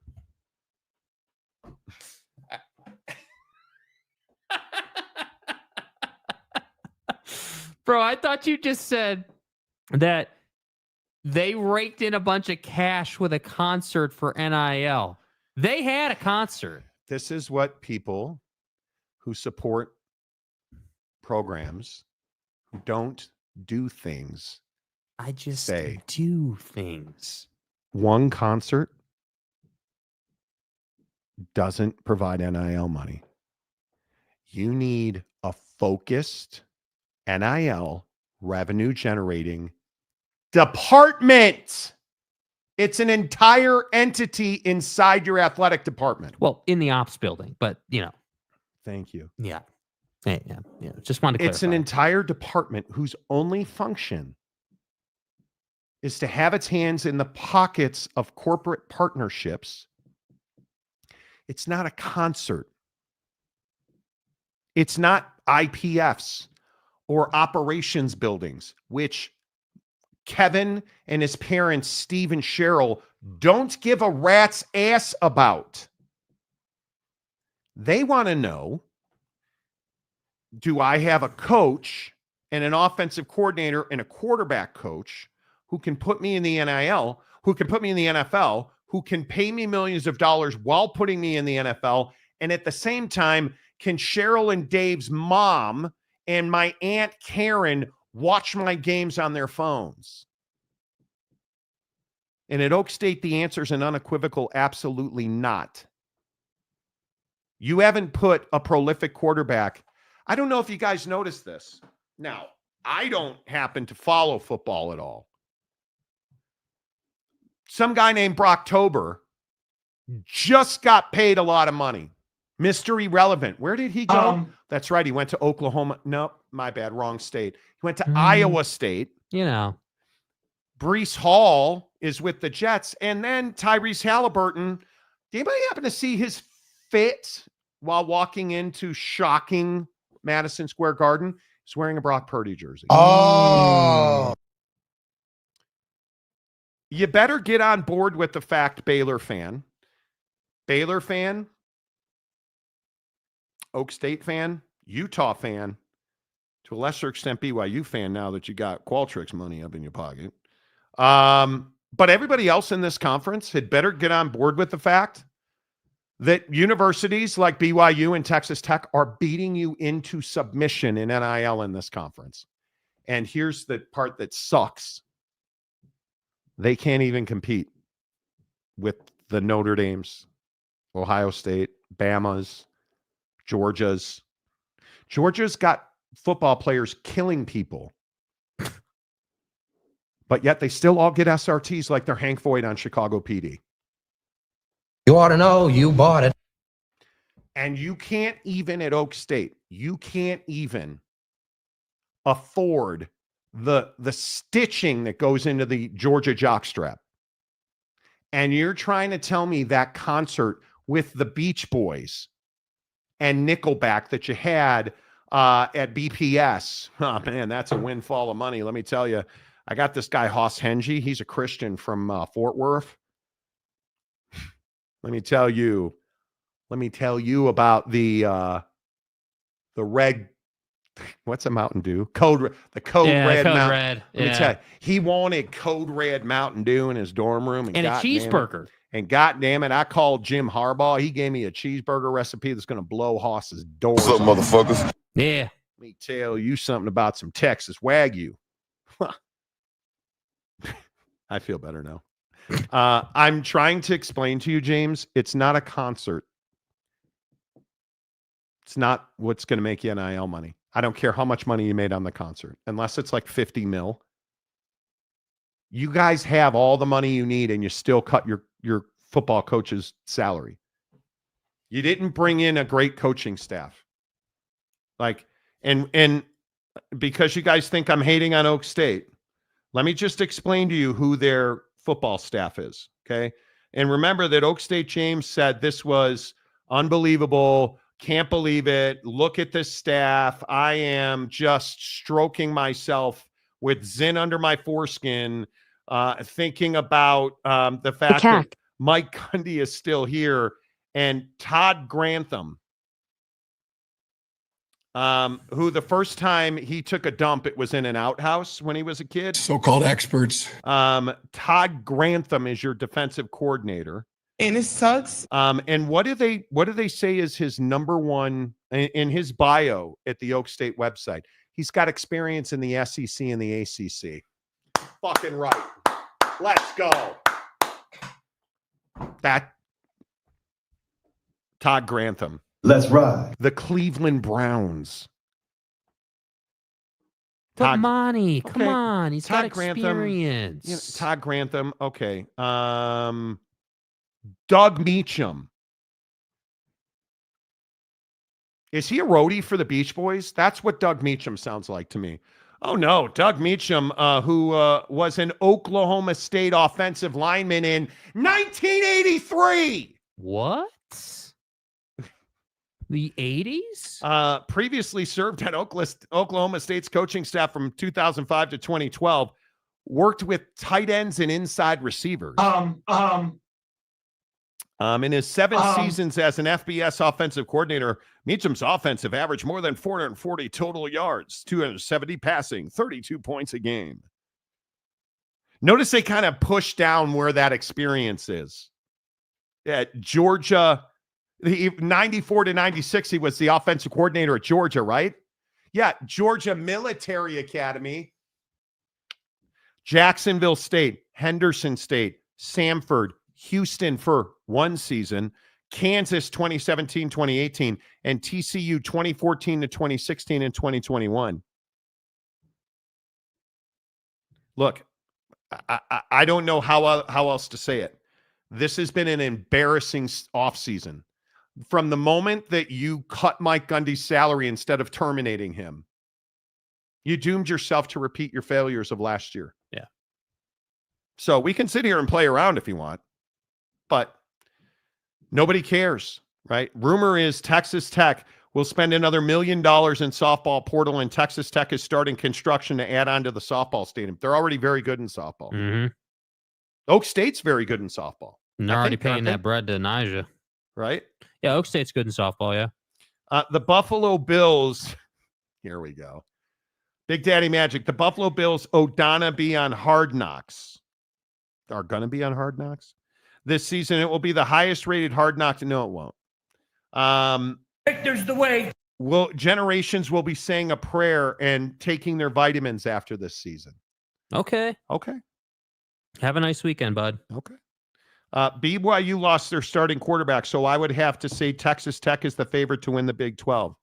You lost BYU their starting quarterback. Yeah, you need why to are you amend running that, from James. the accountability, dude? If you could change that, I forced BYU to lose their starting quarterback. How dare you? So that Texas Tech could be the favorite in the Big 12. Boom. Out of here. We see you, dude. Like, take credit. I would say KU and TCU are legit contenders. You don't spell Utah with KU. Typo. It happens. Yeah, it happens to the best of us, dude.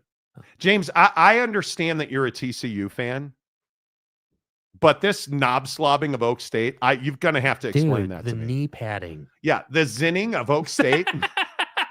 Macaque. Does that story ever go away on this show? No, dude. Zinning your foreskin is just an incredible statement. Like, how? Somebody needs to explain packing your butthole in zin. Because I will never understand that. I just won't. I won't. I don't want to. No. But I don't think that story ever goes away. How could it? Hugh Janus. Yeah, I don't. The young Scandinavians who started this whole thing. Thank you. What are some weird vices that people have? Do you think you're addicted to anything, Jake, other than porn? Caffeine. Notice he didn't deny it. Caffeine. Oh, you think you're addicted to caffeine? On some level, yeah. Okay. Yeah. I mean, when you don't have something and you don't feel your best, you're probably a little relying on that, you know. Kind of like Aaron Rodgers is relying on ayahuasca. Before we leave, you've got 8 minutes to waste on this bum. Jackass. Aaron Rodgers went on the Joe Rogan Experience. JRE. The JRE. And they packed each other's... No, they didn't. Dude, gross. That story's never going away. Well, Aaron, man, do you see the effects of the Zin? Here is Aaron Rodgers giving his feelings on Joe Rogan. Oh, he's a beast. He's a beast. He's out there. He's quick. He's fast. He's rocked up. He's thick. So he's pretty good. Aaron Rodgers talking about Joe Rogan.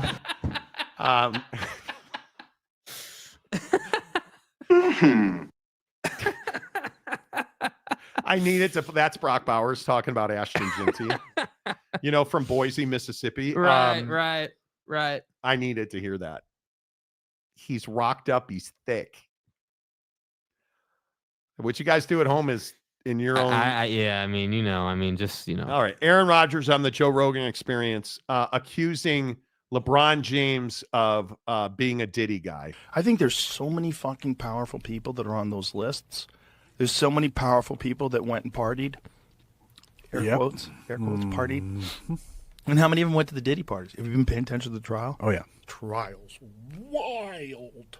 Why don't they air it the same way they aired the coverage that Johnny Depp got? I know. Why don't they? I don't know. They should. The ratings would be amazing. Unreal. Yeah. Like, what are you doing? Why wouldn't you air that? What's going to happen, though, you think? Well, Diddy's going to be in jail for the rest of his life. I think he's probably going to get. Think he's going to sing, though? I don't know. I don't even think it matters. How many guys were on video saying, "Ain't no party like a Diddy party"? How many people openly talked about being there? LeBron? Yeah, how Ashton Kutcher, all these people. You guys all went. You didn't see nothing? You didn't see nothing? Yeah. That's the most tame thing they talked about.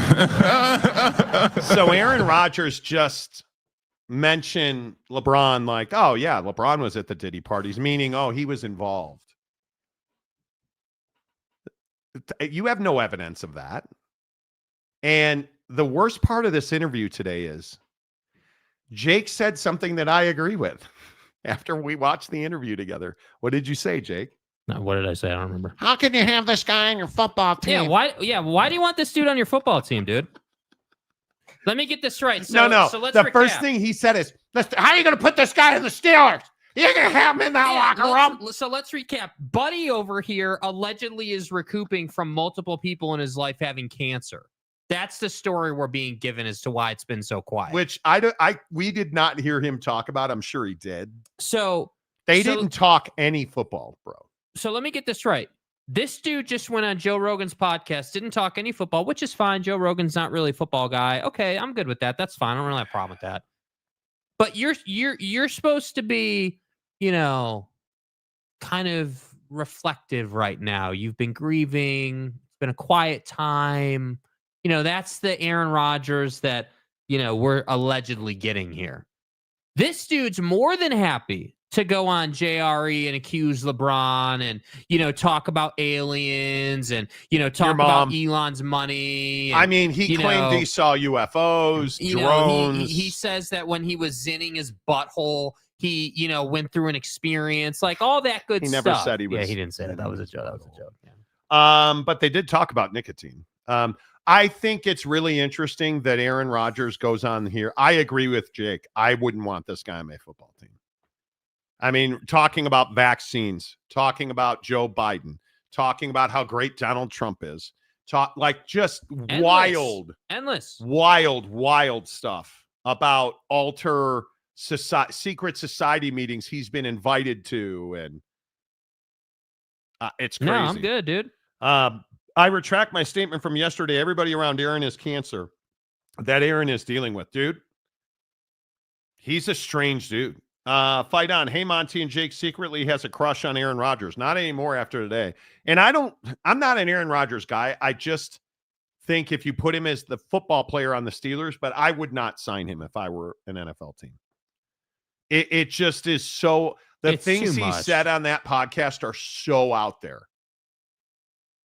The Epstein stuff, it's so out there.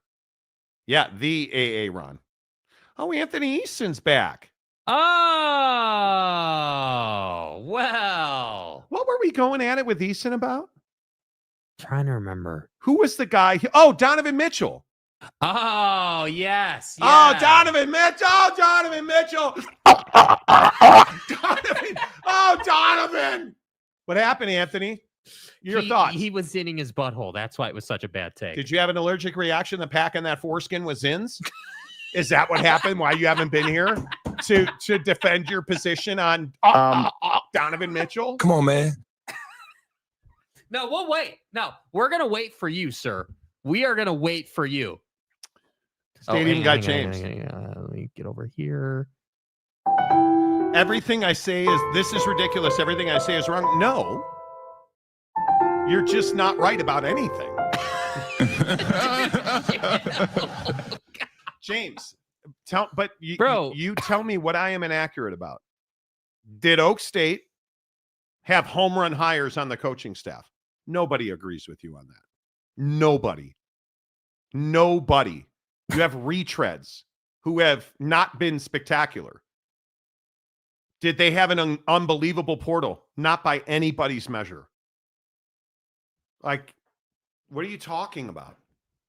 Even though I have legit sources like Sideline Reporter at Oak State, your sources, what are you talking about? Your you have information legitimate isn't sources behind the scenes stuff. That you're talking about portal. Yeah, it's public information. Who what they do you mean? hired. Yeah, what do you mean? What are you talking about? And your sources, like, guy, do you think there's anything you're talking about on this show that we haven't seen and don't know about? We know that Haas Hengy was terrible in spring football. We know that. Why do you think TCU let him go? Because they have a better option. You're not better. Are you going to go winless? No. My mom could probably win a game in this conference. But come on, dude. Who I've known since 99. Oak State has a new O-line and a ton of other talent. It doesn't matter when you don't get coached up. You don't have a coaching You staff. understand 6 wins isn't good enough this year, right? You get that, right? You just had a winless season. What happens if you win 4 to 5 games? Let's say you go to a bowl. Are you keeping Mike Gundy? Come on. You want to be right. You want to be like an expert. You can't talk about Oak State without taking your emotions out of the picture. He's done. He should have been fired. He hired retreads. When the people around you and you all compared yourself to Utah beat wholesale ass. Without a quarterback, I might add. Compared to Oak State this offseason. Does that not register with you? That you are one of the Oak State fans who's like, oh, Utah sucks. Okay, well, what did Utah do about it? Completely change the way they do business. And they didn't have defensive problems.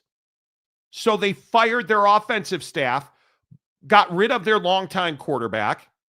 The guy that was starting in Zach Wilson, not Zach Wilson, whatever, Wilson. What's his name? Why can't I think the quarterback at Utah? Wilson. Anyway. Oh, Isaac. Isaac Wilson. Thank you. Yeah. Couldn't pull it. Isaac Wilson is now like 27th on the depth chart. Yeah.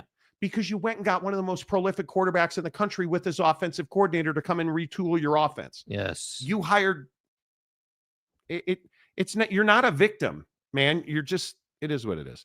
I'm man enough to admit I was wrong. Anthony Eason says. Okay. See, now I can respect you. Hope that bruise in your throat heals comfortably. And then I can say, good to see you, sir. Okay, James, dude. See, now I got to hold you accountable. What? See, got to hold you accountable now. What did he do now? What do you mean? The proof is when they go to a bowl game. Going to a bowl game is not good enough. You think going to a bowl game is good enough, my guy? Where is he saying this? Well, no. With all due respect. Are you really sending he tweeted at you? Us. Guy, nobody cares. Like how is it, James, that you can't just stay in the ethos of the show and have a conversation? The proof, going to a bowl game is embarrassingly So let bad. me get this right. You just ripped us on Twitter. And you're saying going to a bowl game is good enough. And then you want to say that talking to us is like talking to a wall. Are you joking? Bro, you're trying to say the proof will be when Oak State goes to a bowl game. Going to a bowl game is not, everybody goes to a bowl game. Talking to the Monty Show sometimes like talking to a wall. In fact, Mike Gundy had 2 losing seasons in 20 years. They'll bounce back with a much better offensive line. Here's the problem. You couldn't run the ball. You couldn't throw the ball. With one of the best running backs in the country, I might add. And you said they had the best wide receiver room in the country. That was never the case. You couldn't tackle. You lost your best defensive players and didn't replace them. Congratulations. You got a bunch of fat fucks on your offensive line who don't impact the game. Because you don't have a quarterback, you don't have wide receivers, you don't have a running back, and the guy coordinating the offense is old and unimaginative. But you live in this world where going to a bowl game is... And we're the ones that it's like talking to a wall. Like, Okay. I will just keep saying, come on, bro. Until you take your emotions out of it, there's no point to it. You can't even pick a team to root for, dude. You can't even pick a team to root for. Come on, man. Like, what are we talking about? Joseph Harper, I don't think Arizona State is going to roll over and play dead this year. I hope not. No, I think the question is going to be, can they get to double-digit wins? I think they're still going to be really good. A friend of mine that I work with at a major sports network. Why are you giving life to this idiot on Oak State? They had one of the worst off seasons in the entire conference when the entire conference outside of Joey, as you call him, is the only one who had an elite off season. You had the worst, according to somebody at a major sports network, Oak State had the worst off season in a conference that didn't have a good off season. So I'm not the only one. All I'm saying is, dude, you can have your opinion, but and your source being the sideline reporter who you're friends with since 1999, whose job is to say nice things about Oak State. Okay. If they fire Gundy, who would be willing to take over that dumpster fire? It would be one of the top jobs open. It depends. Yes and no. It depends on how much they're willing to allocate financially to the new coach, because those conversations are going to be had. Giggity. Any team with an IPF can make a bowl game. Who cares? Going to a bowl game is not a bar. Like, why do we care? Going to a bowl game is not a bar. But everyone goes to the opt-out bowl. Exactly. Yeah. Exactly. Jay McClenahan. You got to love James. He's like the coyote chasing the roadrunner. He really is. Snot bubble. Exactly.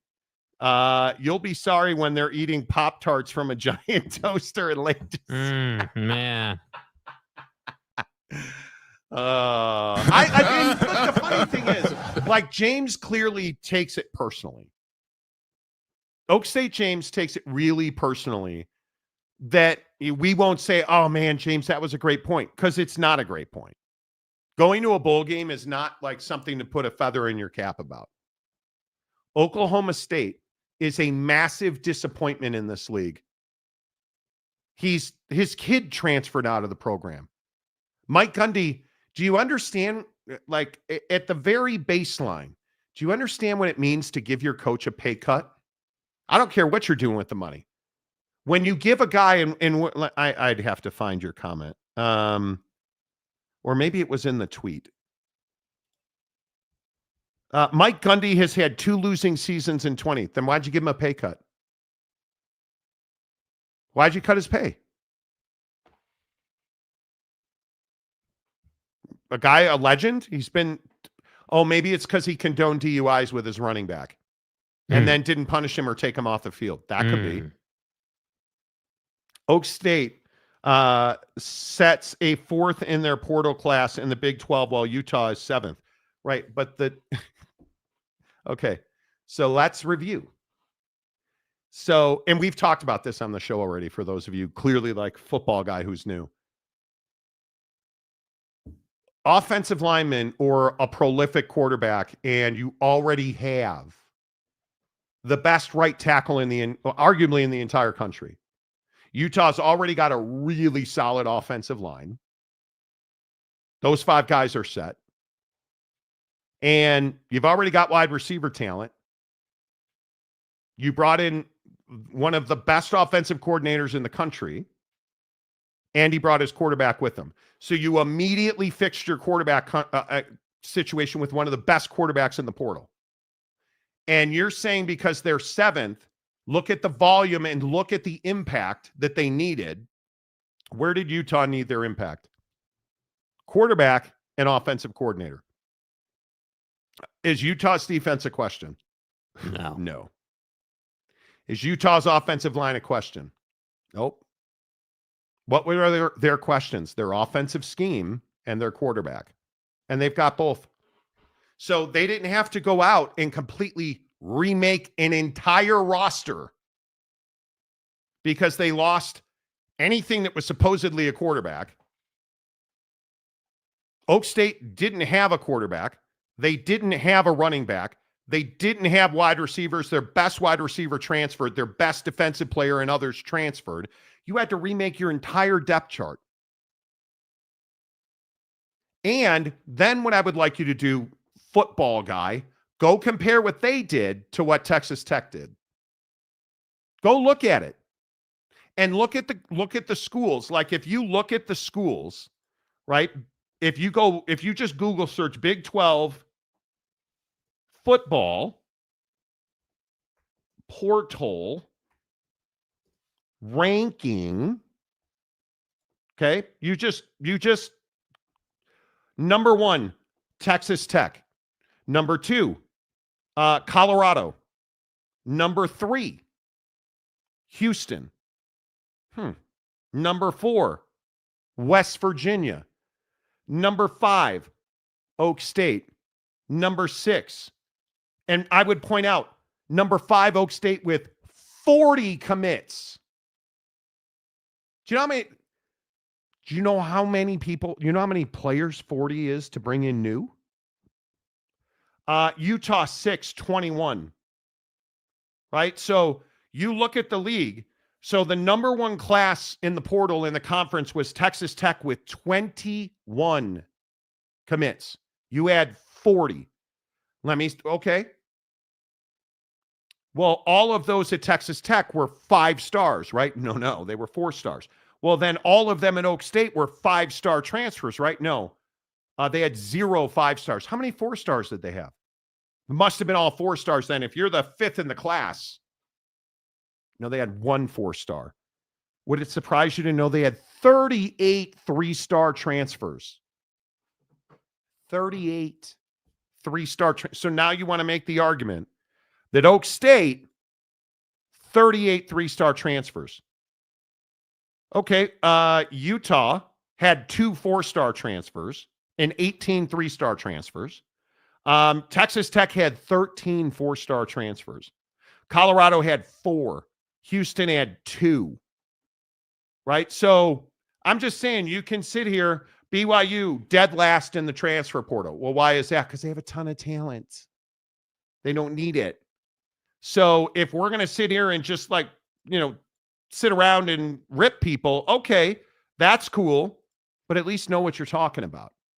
Because where you rank in the portal almost doesn't matter. It's how it's constructed, right? And if I go and I look at the conference in 2024, who was number 1? Colorado. Who was number 2? UCF, one of the worst years in the history of the conference. Funny. They had 30 commits, 25 3-star commits. How did that work out at UCF? Not good. TCU, 21 3-stars. How'd that work out at TCU? Middle of the table. Arizona State, 30 commits, 25 3-stars. They won the whole thing. How did they win the whole thing? They had a generational running back and a coach who had them all running through a wall. Do you see how it's completely different? Do you understand that we can sit here, football guy, and talk about where people rank in the portal? We've gone over this. You have to understand how that's constructed, with all due respect. All right, last one, then we got to go. Texas Tech is in a different recruiting category versus the rest of the Big 12. Yes, they are, and Joey's going to pay with his life if they don't win games. Facts. Right? Facts. It's huge. James, have a roller dog and a Coke and chill. Dude, it's not personal, James. Yeah, James just takes it personally. James That's takes everything personally on this show. Enjoy the Buckies this weekend, James. TCU's going to be really good this year, man. You got something to really look forward to. I don't know why do you care about Oak State? I don't get that.